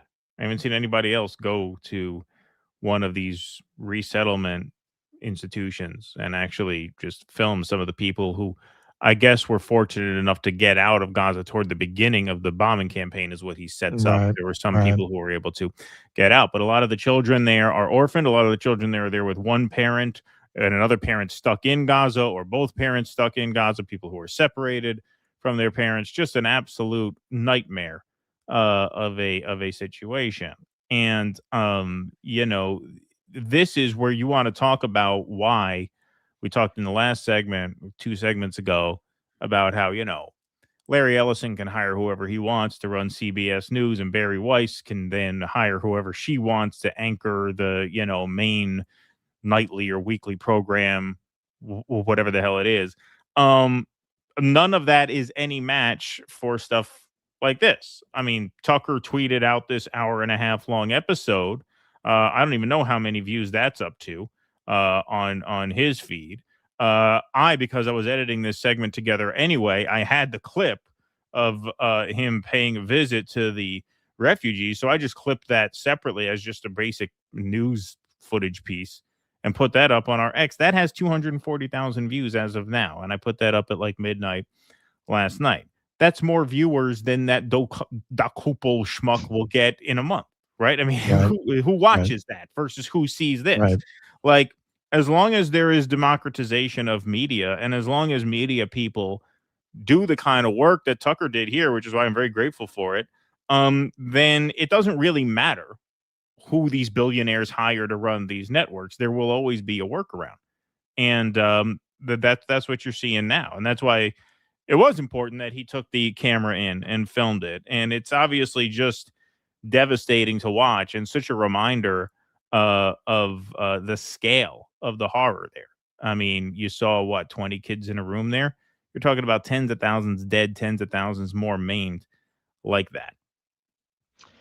Yeah. This is why, in the end, we'll get. I saw some people comment the other day. We did something with Tucker about using Tucker's clips because of where he is politically. Yeah, you really, and this is something I've observed with older activists. You really have to pick your allies subject by subject.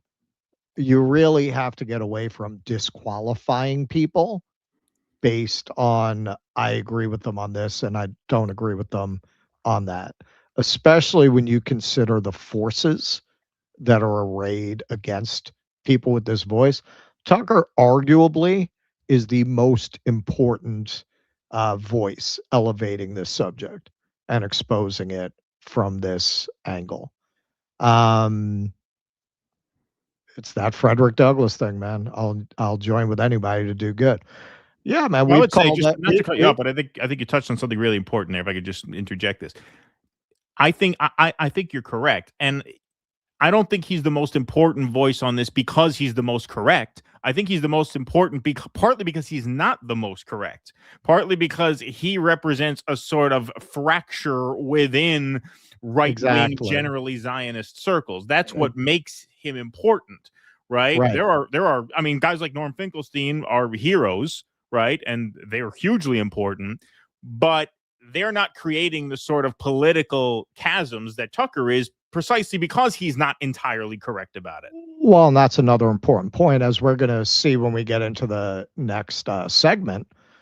They're pouring hundreds of millions of dollars into brainwashing Christians into supporting Israel. Tucker has access to that audience in a way that Norm doesn't.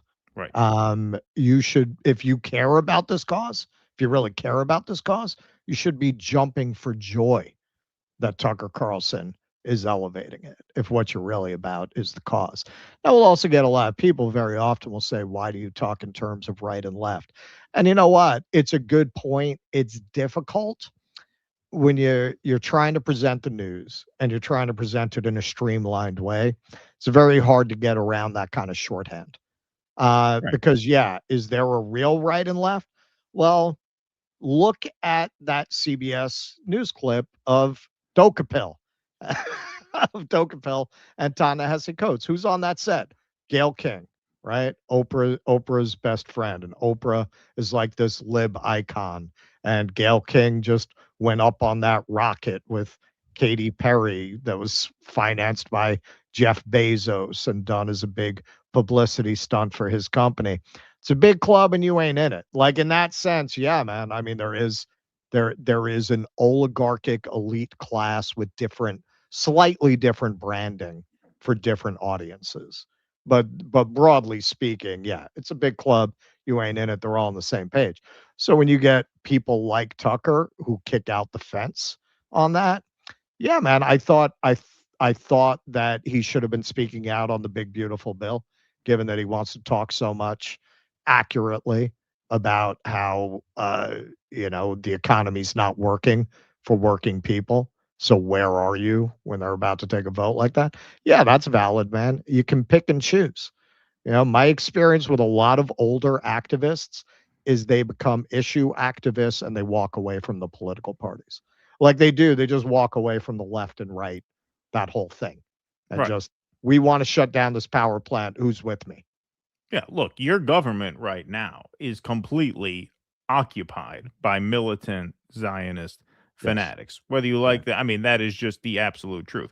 And it's also the absolute truth that absent people like Tucker, like Marjorie Taylor Greene, like Thomas Massey, like Theo Vaughn, right?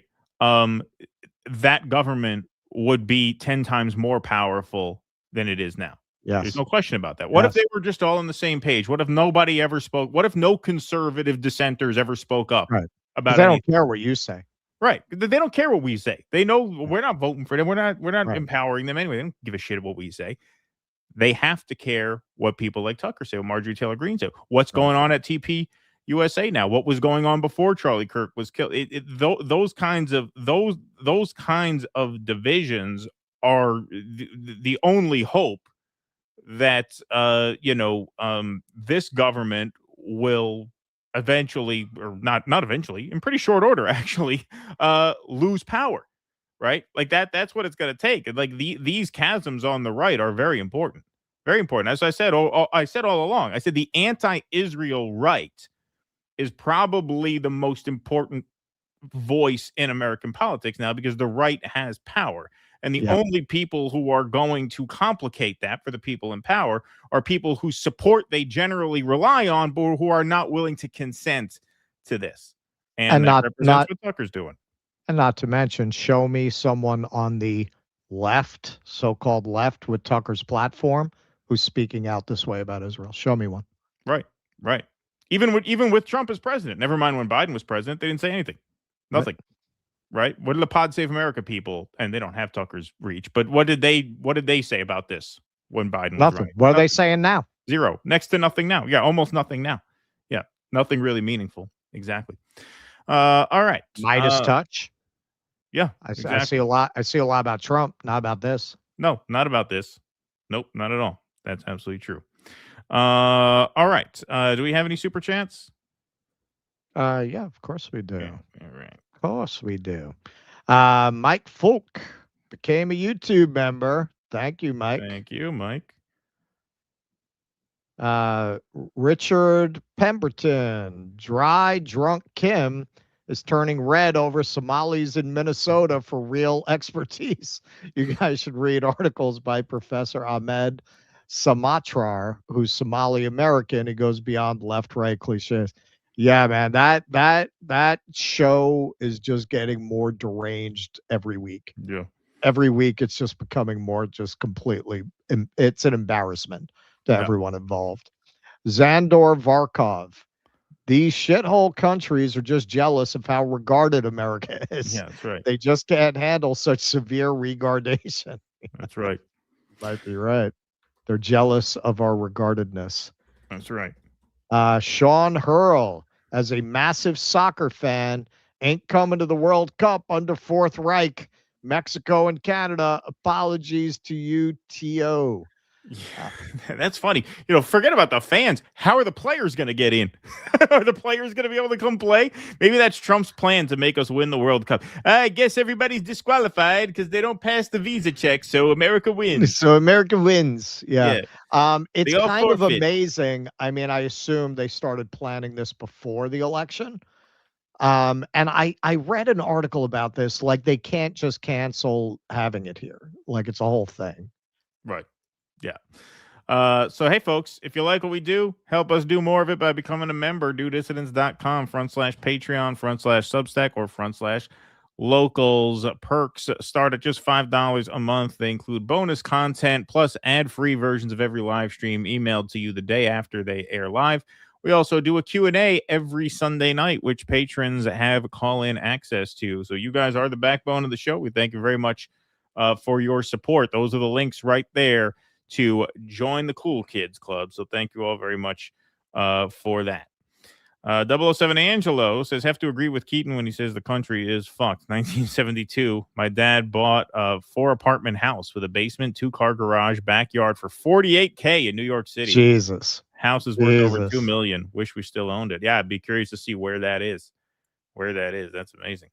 Yeah, my grandfather had a tailor shop at the second floor of the building right on 17th and Union Square, which is the Pret a Manger now. In fact, there's a tailor shop still. I think the people who took over for him are still there, last I saw.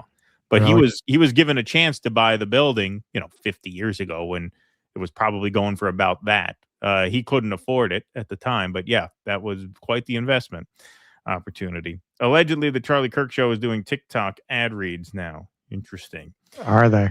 007 Angelo, Russ, get ready to get your bowel movements to be scanned for Chinese food when you get back. So only eat American dishes when you're out there. LMAO. Thank you, Angelo. Sparky says, Russell, check with your New York neighbor, Danny Haifong, about your trip to Asia. He could probably give you tips, tricks, or other advice. You know, we went back and forth a little bit about having lunch when I was first thinking about going. That was like a year ago. So yeah, I only have a few more weeks to reach out to him though. I'm leaving 4 weeks from yesterday. Yeah, 7th, right? Yep. Nujoma, had to go to U.S. for job interview. Never again. I have 30 days vacation, single payer health care, and little crime in Germany. Thank God the social media scanning will not allow me to go. It's not all great here, but compared to the how are U.S. people going to and the take Orange Crown, business trips here? still paradise. Yeah, no, of course. Insane. Absolutely insane. Ravid Laz says, we are all Goyim and Amalek to them. Thank you, Ravid Laz. All right. Why don't we move right on along? Okay, hang on. I got to cue this up. Okay. Okay. All right. So there is a big undertaking underway from Israel. It's called Operation Haklugi. And they're trying to get the Christians reined in. Don't go out here. You get spit on if you go outside this Right. geofenced barrier. How this $3.2 million Israeli campaign will digitally target Arizona Christians with anti-Palestinian ads. Now, this is just one part of this story, but this came from Fox, actually, back in October. A newly created, take that down. Oh, sorry. A newly created firm is strategizing a massive digital marketing and outreach campaign on behalf of Israel. The campaign will target Christian churches and college campuses in Arizona and 3 other states. Quote, this is really taking it steps further, said one person with pro-Palestinian views. A very invasive, very strong, very cruel targeting and intimidation. So there's an article about this. Geofencing the pews, what Israel's digital ad campaign means for U.S. churches. A foreign PR campaign funded by Israel is targeting American churches with digital ads. A recently disclosed marketing campaign funded by the Israeli government is using geofencing technology to target worshipers in U.S. churches with pro-Israel digital ads. Through a U.S.-based contractor, the campaign identifies smartphones that enter church buildings and later pushes tailored political messaging to those devices. I didn't even know you could do this. The effort, described in federal filings as the largest Christian church geofencing campaign in U.S. history, covers hundreds of major churches across California, Arizona, Nevada, and Colorado. None of the churches were informed or asked for consent. At its core, geofencing involves drawing a virtual boundary around physical locations. In this case, churches and Christian colleges. When a smartphone crosses that boundary, it's tagged by commercial data systems. Later, that device receives tailored ads on social media, YouTube, and mobile apps. These ads feature explicitly pro-Israel and anti-Palestinian messaging, emphasizing biblical ties to Israel, promoting Christian tourism, and portraying the nation as defending shared Judeo-Christian values. Some messaging depicts Palestinians broadly as supporters of terrorism, an approach critics say risks inflaming bias and division. So this is from Gen X girl who, if you don't subscribe to her on X. She is really doing some of the best citizen journalism out there, and she has really gone down this rabbit hole. God bless her. Holy shit, guys. I just put out all the events of the influencer campaign that I can find on a timeline that I'll post tomorrow morning. For now, if you live in these states and go to church, you're getting geofenced, tracked by your phone, and targeted with Israeli ads. California, Arizona, Nevada, Colorado, all Christian colleges all Christian colleges, you're getting bombarded with these ads. This is from the Christian Broadcasting Network. So that's one part of the effort to brainwash Christians. The other part that made the news this week, Israel to commission pastors as Friends of Zion ambassadors. The state of Israel is working with the Friends of Zion Ambassador Institute to commission pastors, youth leaders, educators, and social media influencers as Friends of Zion ambassadors to combat anti-Semitism and reach young people around the world, meaning anti-Zionism. They will be required to complete a comprehensive online leadership and biblical worldview course developed by, I believe his name's Tom Evans. They will undergo an immersive experience connecting with the land and its people before being formally commissioned as honorary ambassadors of Israel. They will also be asked to sign an ambassador policy signifying their dedication to the program's mission and values. So this is the ad that they put up to entice people. You are invited to take part in a historic program. In partnership with the Foreign Ministry of the State of Israel, 1,000 pastors are being honored with an exclusive, cost-free trip to Israel this December.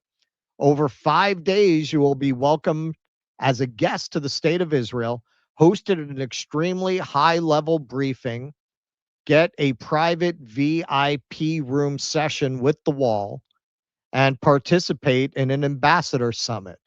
At the conclusion, the Prime Minister of Israel will personally insert your greasy penis into the wall, where you will be allowed to pleasure yourself for no less than 17 minutes. No, he will address your graduation ceremony, sign your diploma, and formally commission you as an ambassador for Israel. Okay, so Israel is paying for all this through proxy organizations as well. So here's a video that the great Gen X girl put together on this. We'll take a look at that.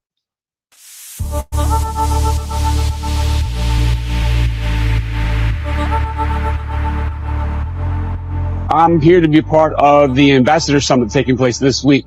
We're here for 7 days to support Israel and to take what we learn back to our people back home.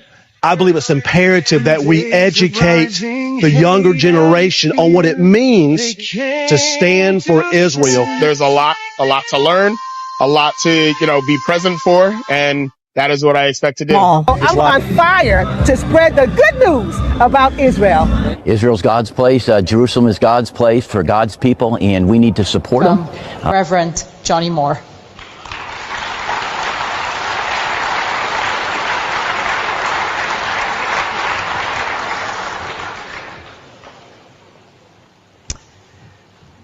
We are here to answer a call.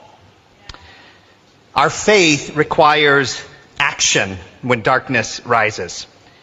And here we are, where the promises of Abraham still echo, where the psalmist's songs still rise. And we gather here on this closing afternoon to declare a spiritual war. Yes, sir. We welcome everybody that's showing your support for Israel, and in the merit of Pastor Rocky being here. One of the places hardest hit by the invasion of Hamas. Every nation is only as strong as the men and women who've been willing to serve and sacrifice. Good morning. We're worshiping on the Mount of Olives, the descendant of Jesus when he went to heaven, and where he's going to come back and return, and he's going to go right over there, and he's going to walk through those gates. They built up, the Muslims have put all their graves, they built walls. He's going to walk right through it. As a Christian, we support those that are God's chosen people. Israel is a hero to the world.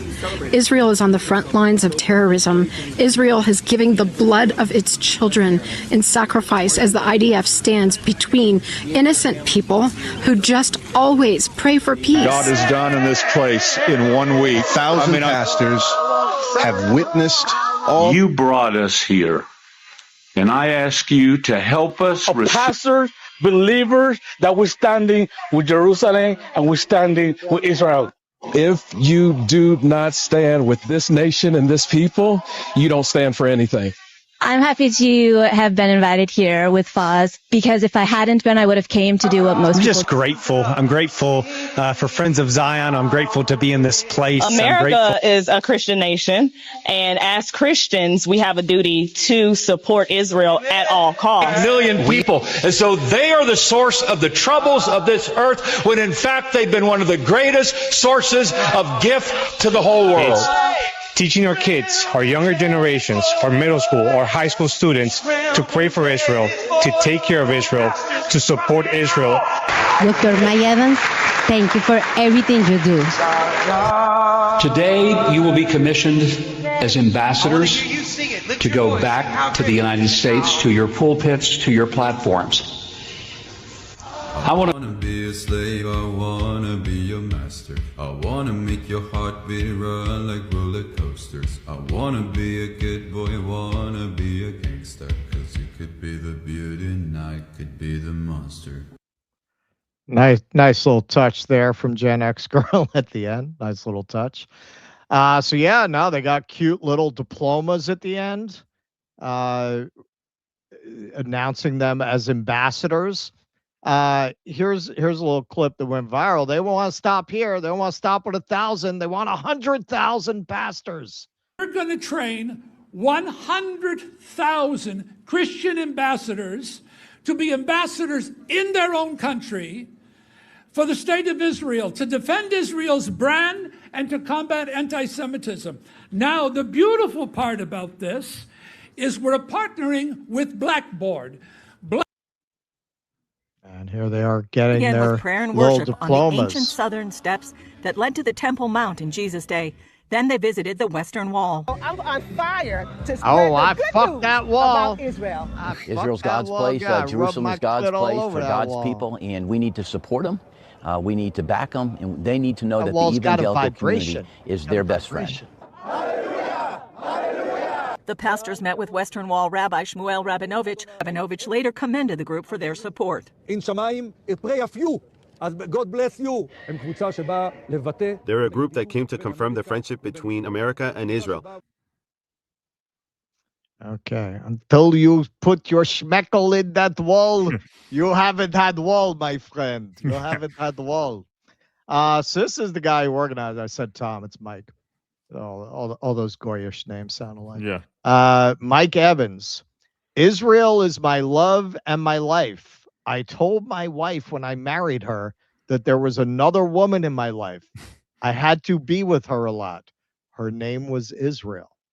She said, I'll put up with her, but if she ever calls me on the phone, you're dead. Oh, hey, I'll be here all week. Oh, try the fish. Yeah. So here's this maniac who organized all this, who runs the Friends of Zion, which according to Gen X Girls reporting is basically a shell organization with no real assets. It's just a clearinghouse to launder this money to friendly groups. But here he is. Again with prayer and worship. Whoops. Sorry. And 1,000 pastors in Israel is a remarkable achievement, but most people can't quite understand, Mike, what goes behind pulling something like this off. And what made you think of it? Well, number one, Israel's fighting an ideological war, and demons don't clear customs. And an ideological war is the big dilemma. Example, the majority of Hamas. And soon, nor do people who do not submit 5 years of social media history. Right. Is attacking Israel through an ideology. It's a radical Islamic ideology where we have to fight an ideological war. The Israelis are a small population. It's 0.12% of the world population, which means 12 Israelis for every 10,000 people. We are 9.7% of the world population. They need our help. The dynamics of something like this, just to look behind. Okay, they need our help. So Gen X Girl here once again breaking it down. She put together this chart. Point of the exercise is to show it's all part of the larger plan. Geofence churches to target churchgoers with Israel propaganda, train the pastors to become agents of Israel, and guide their flock to support Israel. So you see, the Israel Ministry of Foreign Affairs funnels this money down to all these different groups that then finance these different efforts. So here's Trump's White House faith advisor, Paula White. She says Christians should be mandated to visit Israel before getting into heaven. And the prophets, all the prophets that you know, Jeremiah, Isaiah, you know. It's so life transforming. I love going up to Shiloh this past time. We have, you can see there the footprints of Jeremiah right where he got spit on. Yeah. Hannah prayed and just meditating there and seeing just the richness of the Bible in its entirety. It makes everything make sense. And now the archaeological things that have been discovered and the findings that are still happening really give people some. Okay, so just for anybody who doesn't know, the archaeology really is a problem for them in Israel, because the archaeology does not in any way support their claims. The archaeology pretty well debunks the idea that there was ever this exodus out of Egypt, that there was ever a Moses and a slave population. The Moses story is largely stolen from Sargon of Akkad, actually. But beyond that, these kingdoms of Solomon and David, from what they've been able to find, at best, they were kind of minor settlements. Like, there is no evidence that there were these great kingdoms of these great Judaic kings. And the Bible was probably mostly written by the rabbinical class in exile in Babylon. So what she's saying is nonsense, that the archaeology is backing them up. It's quite the opposite. Such an education that, I'll be honest, they will not get over here in America at 30 minutes in a church or an hour to church service. They certainly won't get in the universities over here. Well, it's almost, I say as a Christian, it should be mandated to go to Israel before you get to heaven. I'm so with you. Okay, well, if you like matzo ball spit, then yes, by all means. This is Ben Gvir. Israeli spitting on Christians is an old Jewish tradition. We've shown this video many times. We're not going to show it today, but Ben Gvir is the security minister in Netanyahu's government. This isn't some out of power fringe settler character. This guy has real power in the government. Israel Foreign Ministry to boycott event focused on spitting attacks against Christians. This was in 2023. They called an event to do something about this because these attacks have actually been escalating. The more these Christians are cozying up to Israel, the more Christians are getting attacked in Israel. And they wanted to convene a meeting, and the foreign ministry boycotted it, saying the name of it was too provocative. So they boycotted this meeting. So they didn't even want to get involved in doing anything about this. The idea of Christians supporting Israel, you want to talk about the chicken supporting Colonel Sanders shit. This is a country where you can find endless videos. Israeli newspapers report on this. Miriam Adelson's own newspaper recently reported on Christians being spit on in Israel. That is how bad the situation is. This is a supremacist ideology. Inherently, it is a supremacist ideology. Christians are infidels. What? You think you're better than Muslims in their eyes? You're useful idiots. Now, where all this comes from, we covered this on a previous show, is the Schofield Bible, which, based on some pretty good evidence, was funded by Zionists. Zionists funded this. Schofield was completely unqualified to write a commentary on the Bible like this. Guy was a disbarred lawyer with no real grounding in theological training or seminary training. So where did this come from? He probably did not even write this. This is where, I'm sorry, man, I look around the world, it's a madhouse. Like, it's kind of amazing that you had these Zionists basically, allegedly, but there's some pretty good evidence for it, funded this really deranged interpretation of the Bible that impels Christians to make the support of a second founding of Israel and an Israeli state central to their faith. And that man, like a century later, you have the government dominated by people who either have these beliefs or are in control of people who do. It's incredible that people are that ignorant, that foolish, that naive. How on earth could you believe this? Dude, they fucking spit on you when you go there. How could you take a trip to Israel and come away? No, don't spit on those ones. We need those ones. Like, what did they do to make sure they don't get spit on when they go there?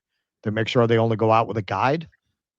Yeah. Well, I mean, look, it's very easy to manufacture these narratives when like power collides with whatever, fable or parable or whatever religious allegory, or in this case, people who take it not as allegory but as literal truth, want to communicate. Like, it's very clear that Israel is an aircraft carrier in that part of the world. So that means there's going to be a lot of support for whatever justification you come up with for why we must back them at all times. Right. Like, you're going to get that like, imagine selling a script to Hollywood that they have every incentive to greenlight. It's going to get greenlit, whether it's any good or not, whether it makes any sense or not. Like, they're going to say, okay, this works. This works. If we, a good way to put it. And that's what this is. You're right. This is just something like, okay, whatever story, however crazy the story is, it is convenient to maintain a sort of global order. And so it gets the, it gets the green light. I think that's how this happens. I mean, I think it's as simple as that. And yeah, man, I mean, there are people who, that part when of it incentives meet crazy. Right. When incentives meet insanity, that's a lethal combination. And that's what you have here. Right. I mean, that is really, I think, the entire part of it. I don't think it's really any more complicated than that. All these pastors, they're incentivized to be there. They're incentivized to be there, whether they believe it or not. And the people who are, orchestrating all this feel like, all right, if it makes these people feel better to believe this, fine, we will go with Well, it. sure. And how many of these pastors are not now going to get money funneled to them from these organizations to their church? Of course, absolutely. All right, you want to do some super chats? All right. Wasim Gorani. Tucker did an interview with Francesca Albanese as well yesterday. Part of that same episode, yeah. I want to see that. Wasim Gorani. Not only Gail Kim, they get a subpar NFL footballer, Nate Burleson, as a news anchor, which makes it more of a joke. Yeah, you know what the real joke is? We're in the news business, and we've never even heard of these fucking people because nobody watches it. Yeah, it never comes up. We've been doing this for years. I've never even heard the name. Exactly. Wasim Gorani. Russ, you need to find a popular Chinese social media influencer who goes around China and does a perfect Donald Trump impersonation when showcasing China. Oh, that's a real person? There's a guy over there, a social media guy who's DM'd me and offered to help out when I'm there. Race car, super sticker. Thank you, ma'am. Andy Gardner, world's oldest grift, still going strong. God bless. That's right. Yeah, those walls selling themselves. World's oldest profession. Wasim Gorani. Notice they won't help the small Christian populations in Bethlehem and Taba. Yes, I do notice that. I almost used a video of Christian Palestinians way back in the 80s. That video's kind of gone viral. It's made the rounds a few times, talking about how they're helping to fight against Israel. Dorian Marquis here. Irony. indigenous Americans, Black Americans, and mixed Latinos in Israel, all descendants of enslaved and genocided people. Centuries later, the white man wins again. I was thinking the same thing, man. Yep. Same thing. Sphincter knuckle buster. Russ, you can't flush toilet paper in China. Is that true?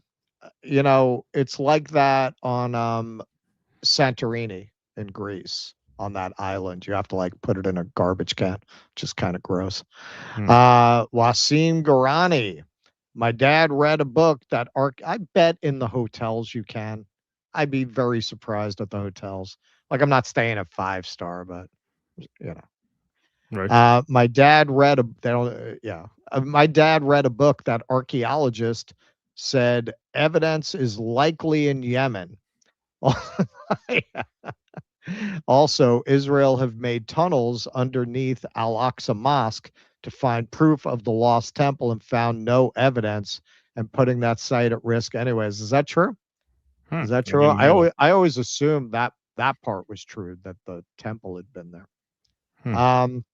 Wasim Garani. David Ellison wants to make Top Gun 3 and more Star Treks. Good luck, buddy, rehashing old stuff that young people don't care about. Yeah, you know, I've seen some interesting takes on this whole thing that I think is probably right. How does a franchise like Star Trek survive? Well, you keep making good stuff that the old fans like, and then their kids watch it because dad or mom are watching it, so they watch it, and then they go back and look at the old stuff. That chain has been broken because you created this whole version of Star Trek and Star Wars and all these franchises that the core fans hate. So they're not watching it. So their kids are not getting exposed to it. So now you have a whole generation. It's like Star Wars. Who cares about Star Wars? Right. Right. My dad didn't watch Star Wars. Right. All right. We're going to clear them all out. We're clearing them all out. That's it. All right. There we go. Did you get this one? As a No. former Marine, No, it's eat not the on there. apple, F the core. Oh, really? Didn't show up on your end? All right. Came in on my side. Stoop Sign says, Israel, don't you blood guilt us, Tucker. We're experts in blood quilting you. There you go. Stoop Sign. Hopes these pastors have their spit ponchos. Gina and They Heidi. should give those out at the airport. Yeah, I use Jew spit as lube on a red heifer. Ha ha, good one.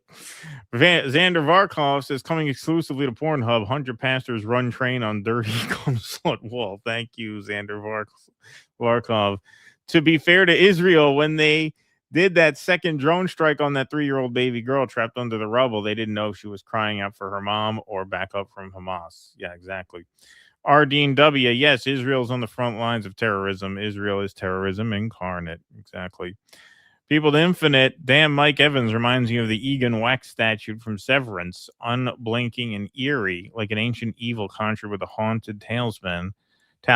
In this case, a dreidel. All the best, brothers. Thank you. I haven't seen season 2 of Severance, actually. It was good. Virtuoso. See this how you know Christianity is a religion of suffering and masochism. These pastors indoctrinate people with a fairy tale book, make you go to a foreign country to kiss a wall and get spat on. Exactly. EO Shush says this is nothing but kink shaming. Some Christians get off by getting spit on while they fuck the wall. Get up, King. Should the spitting practice be called Jukaki? Ha ha, good one. Xander Varkov says it's like that great Henny Youngman joke. At home, my wife spits in my face, but in Israel, they spit in my asshole. What a great crowd. Good one. Thank you, Xander Varkov. Appreciate that. Appreciate you all being here this afternoon. Thanks very much. That's a wrap for us this week. We will be off tomorrow and Saturday and back on Sunday night at 7 p.m. Until then, thanks everybody for being here. Thanks to the YouTubers. Thanks to the Rumblers. Thanks to the mods, of course, for keeping the peace in the chat.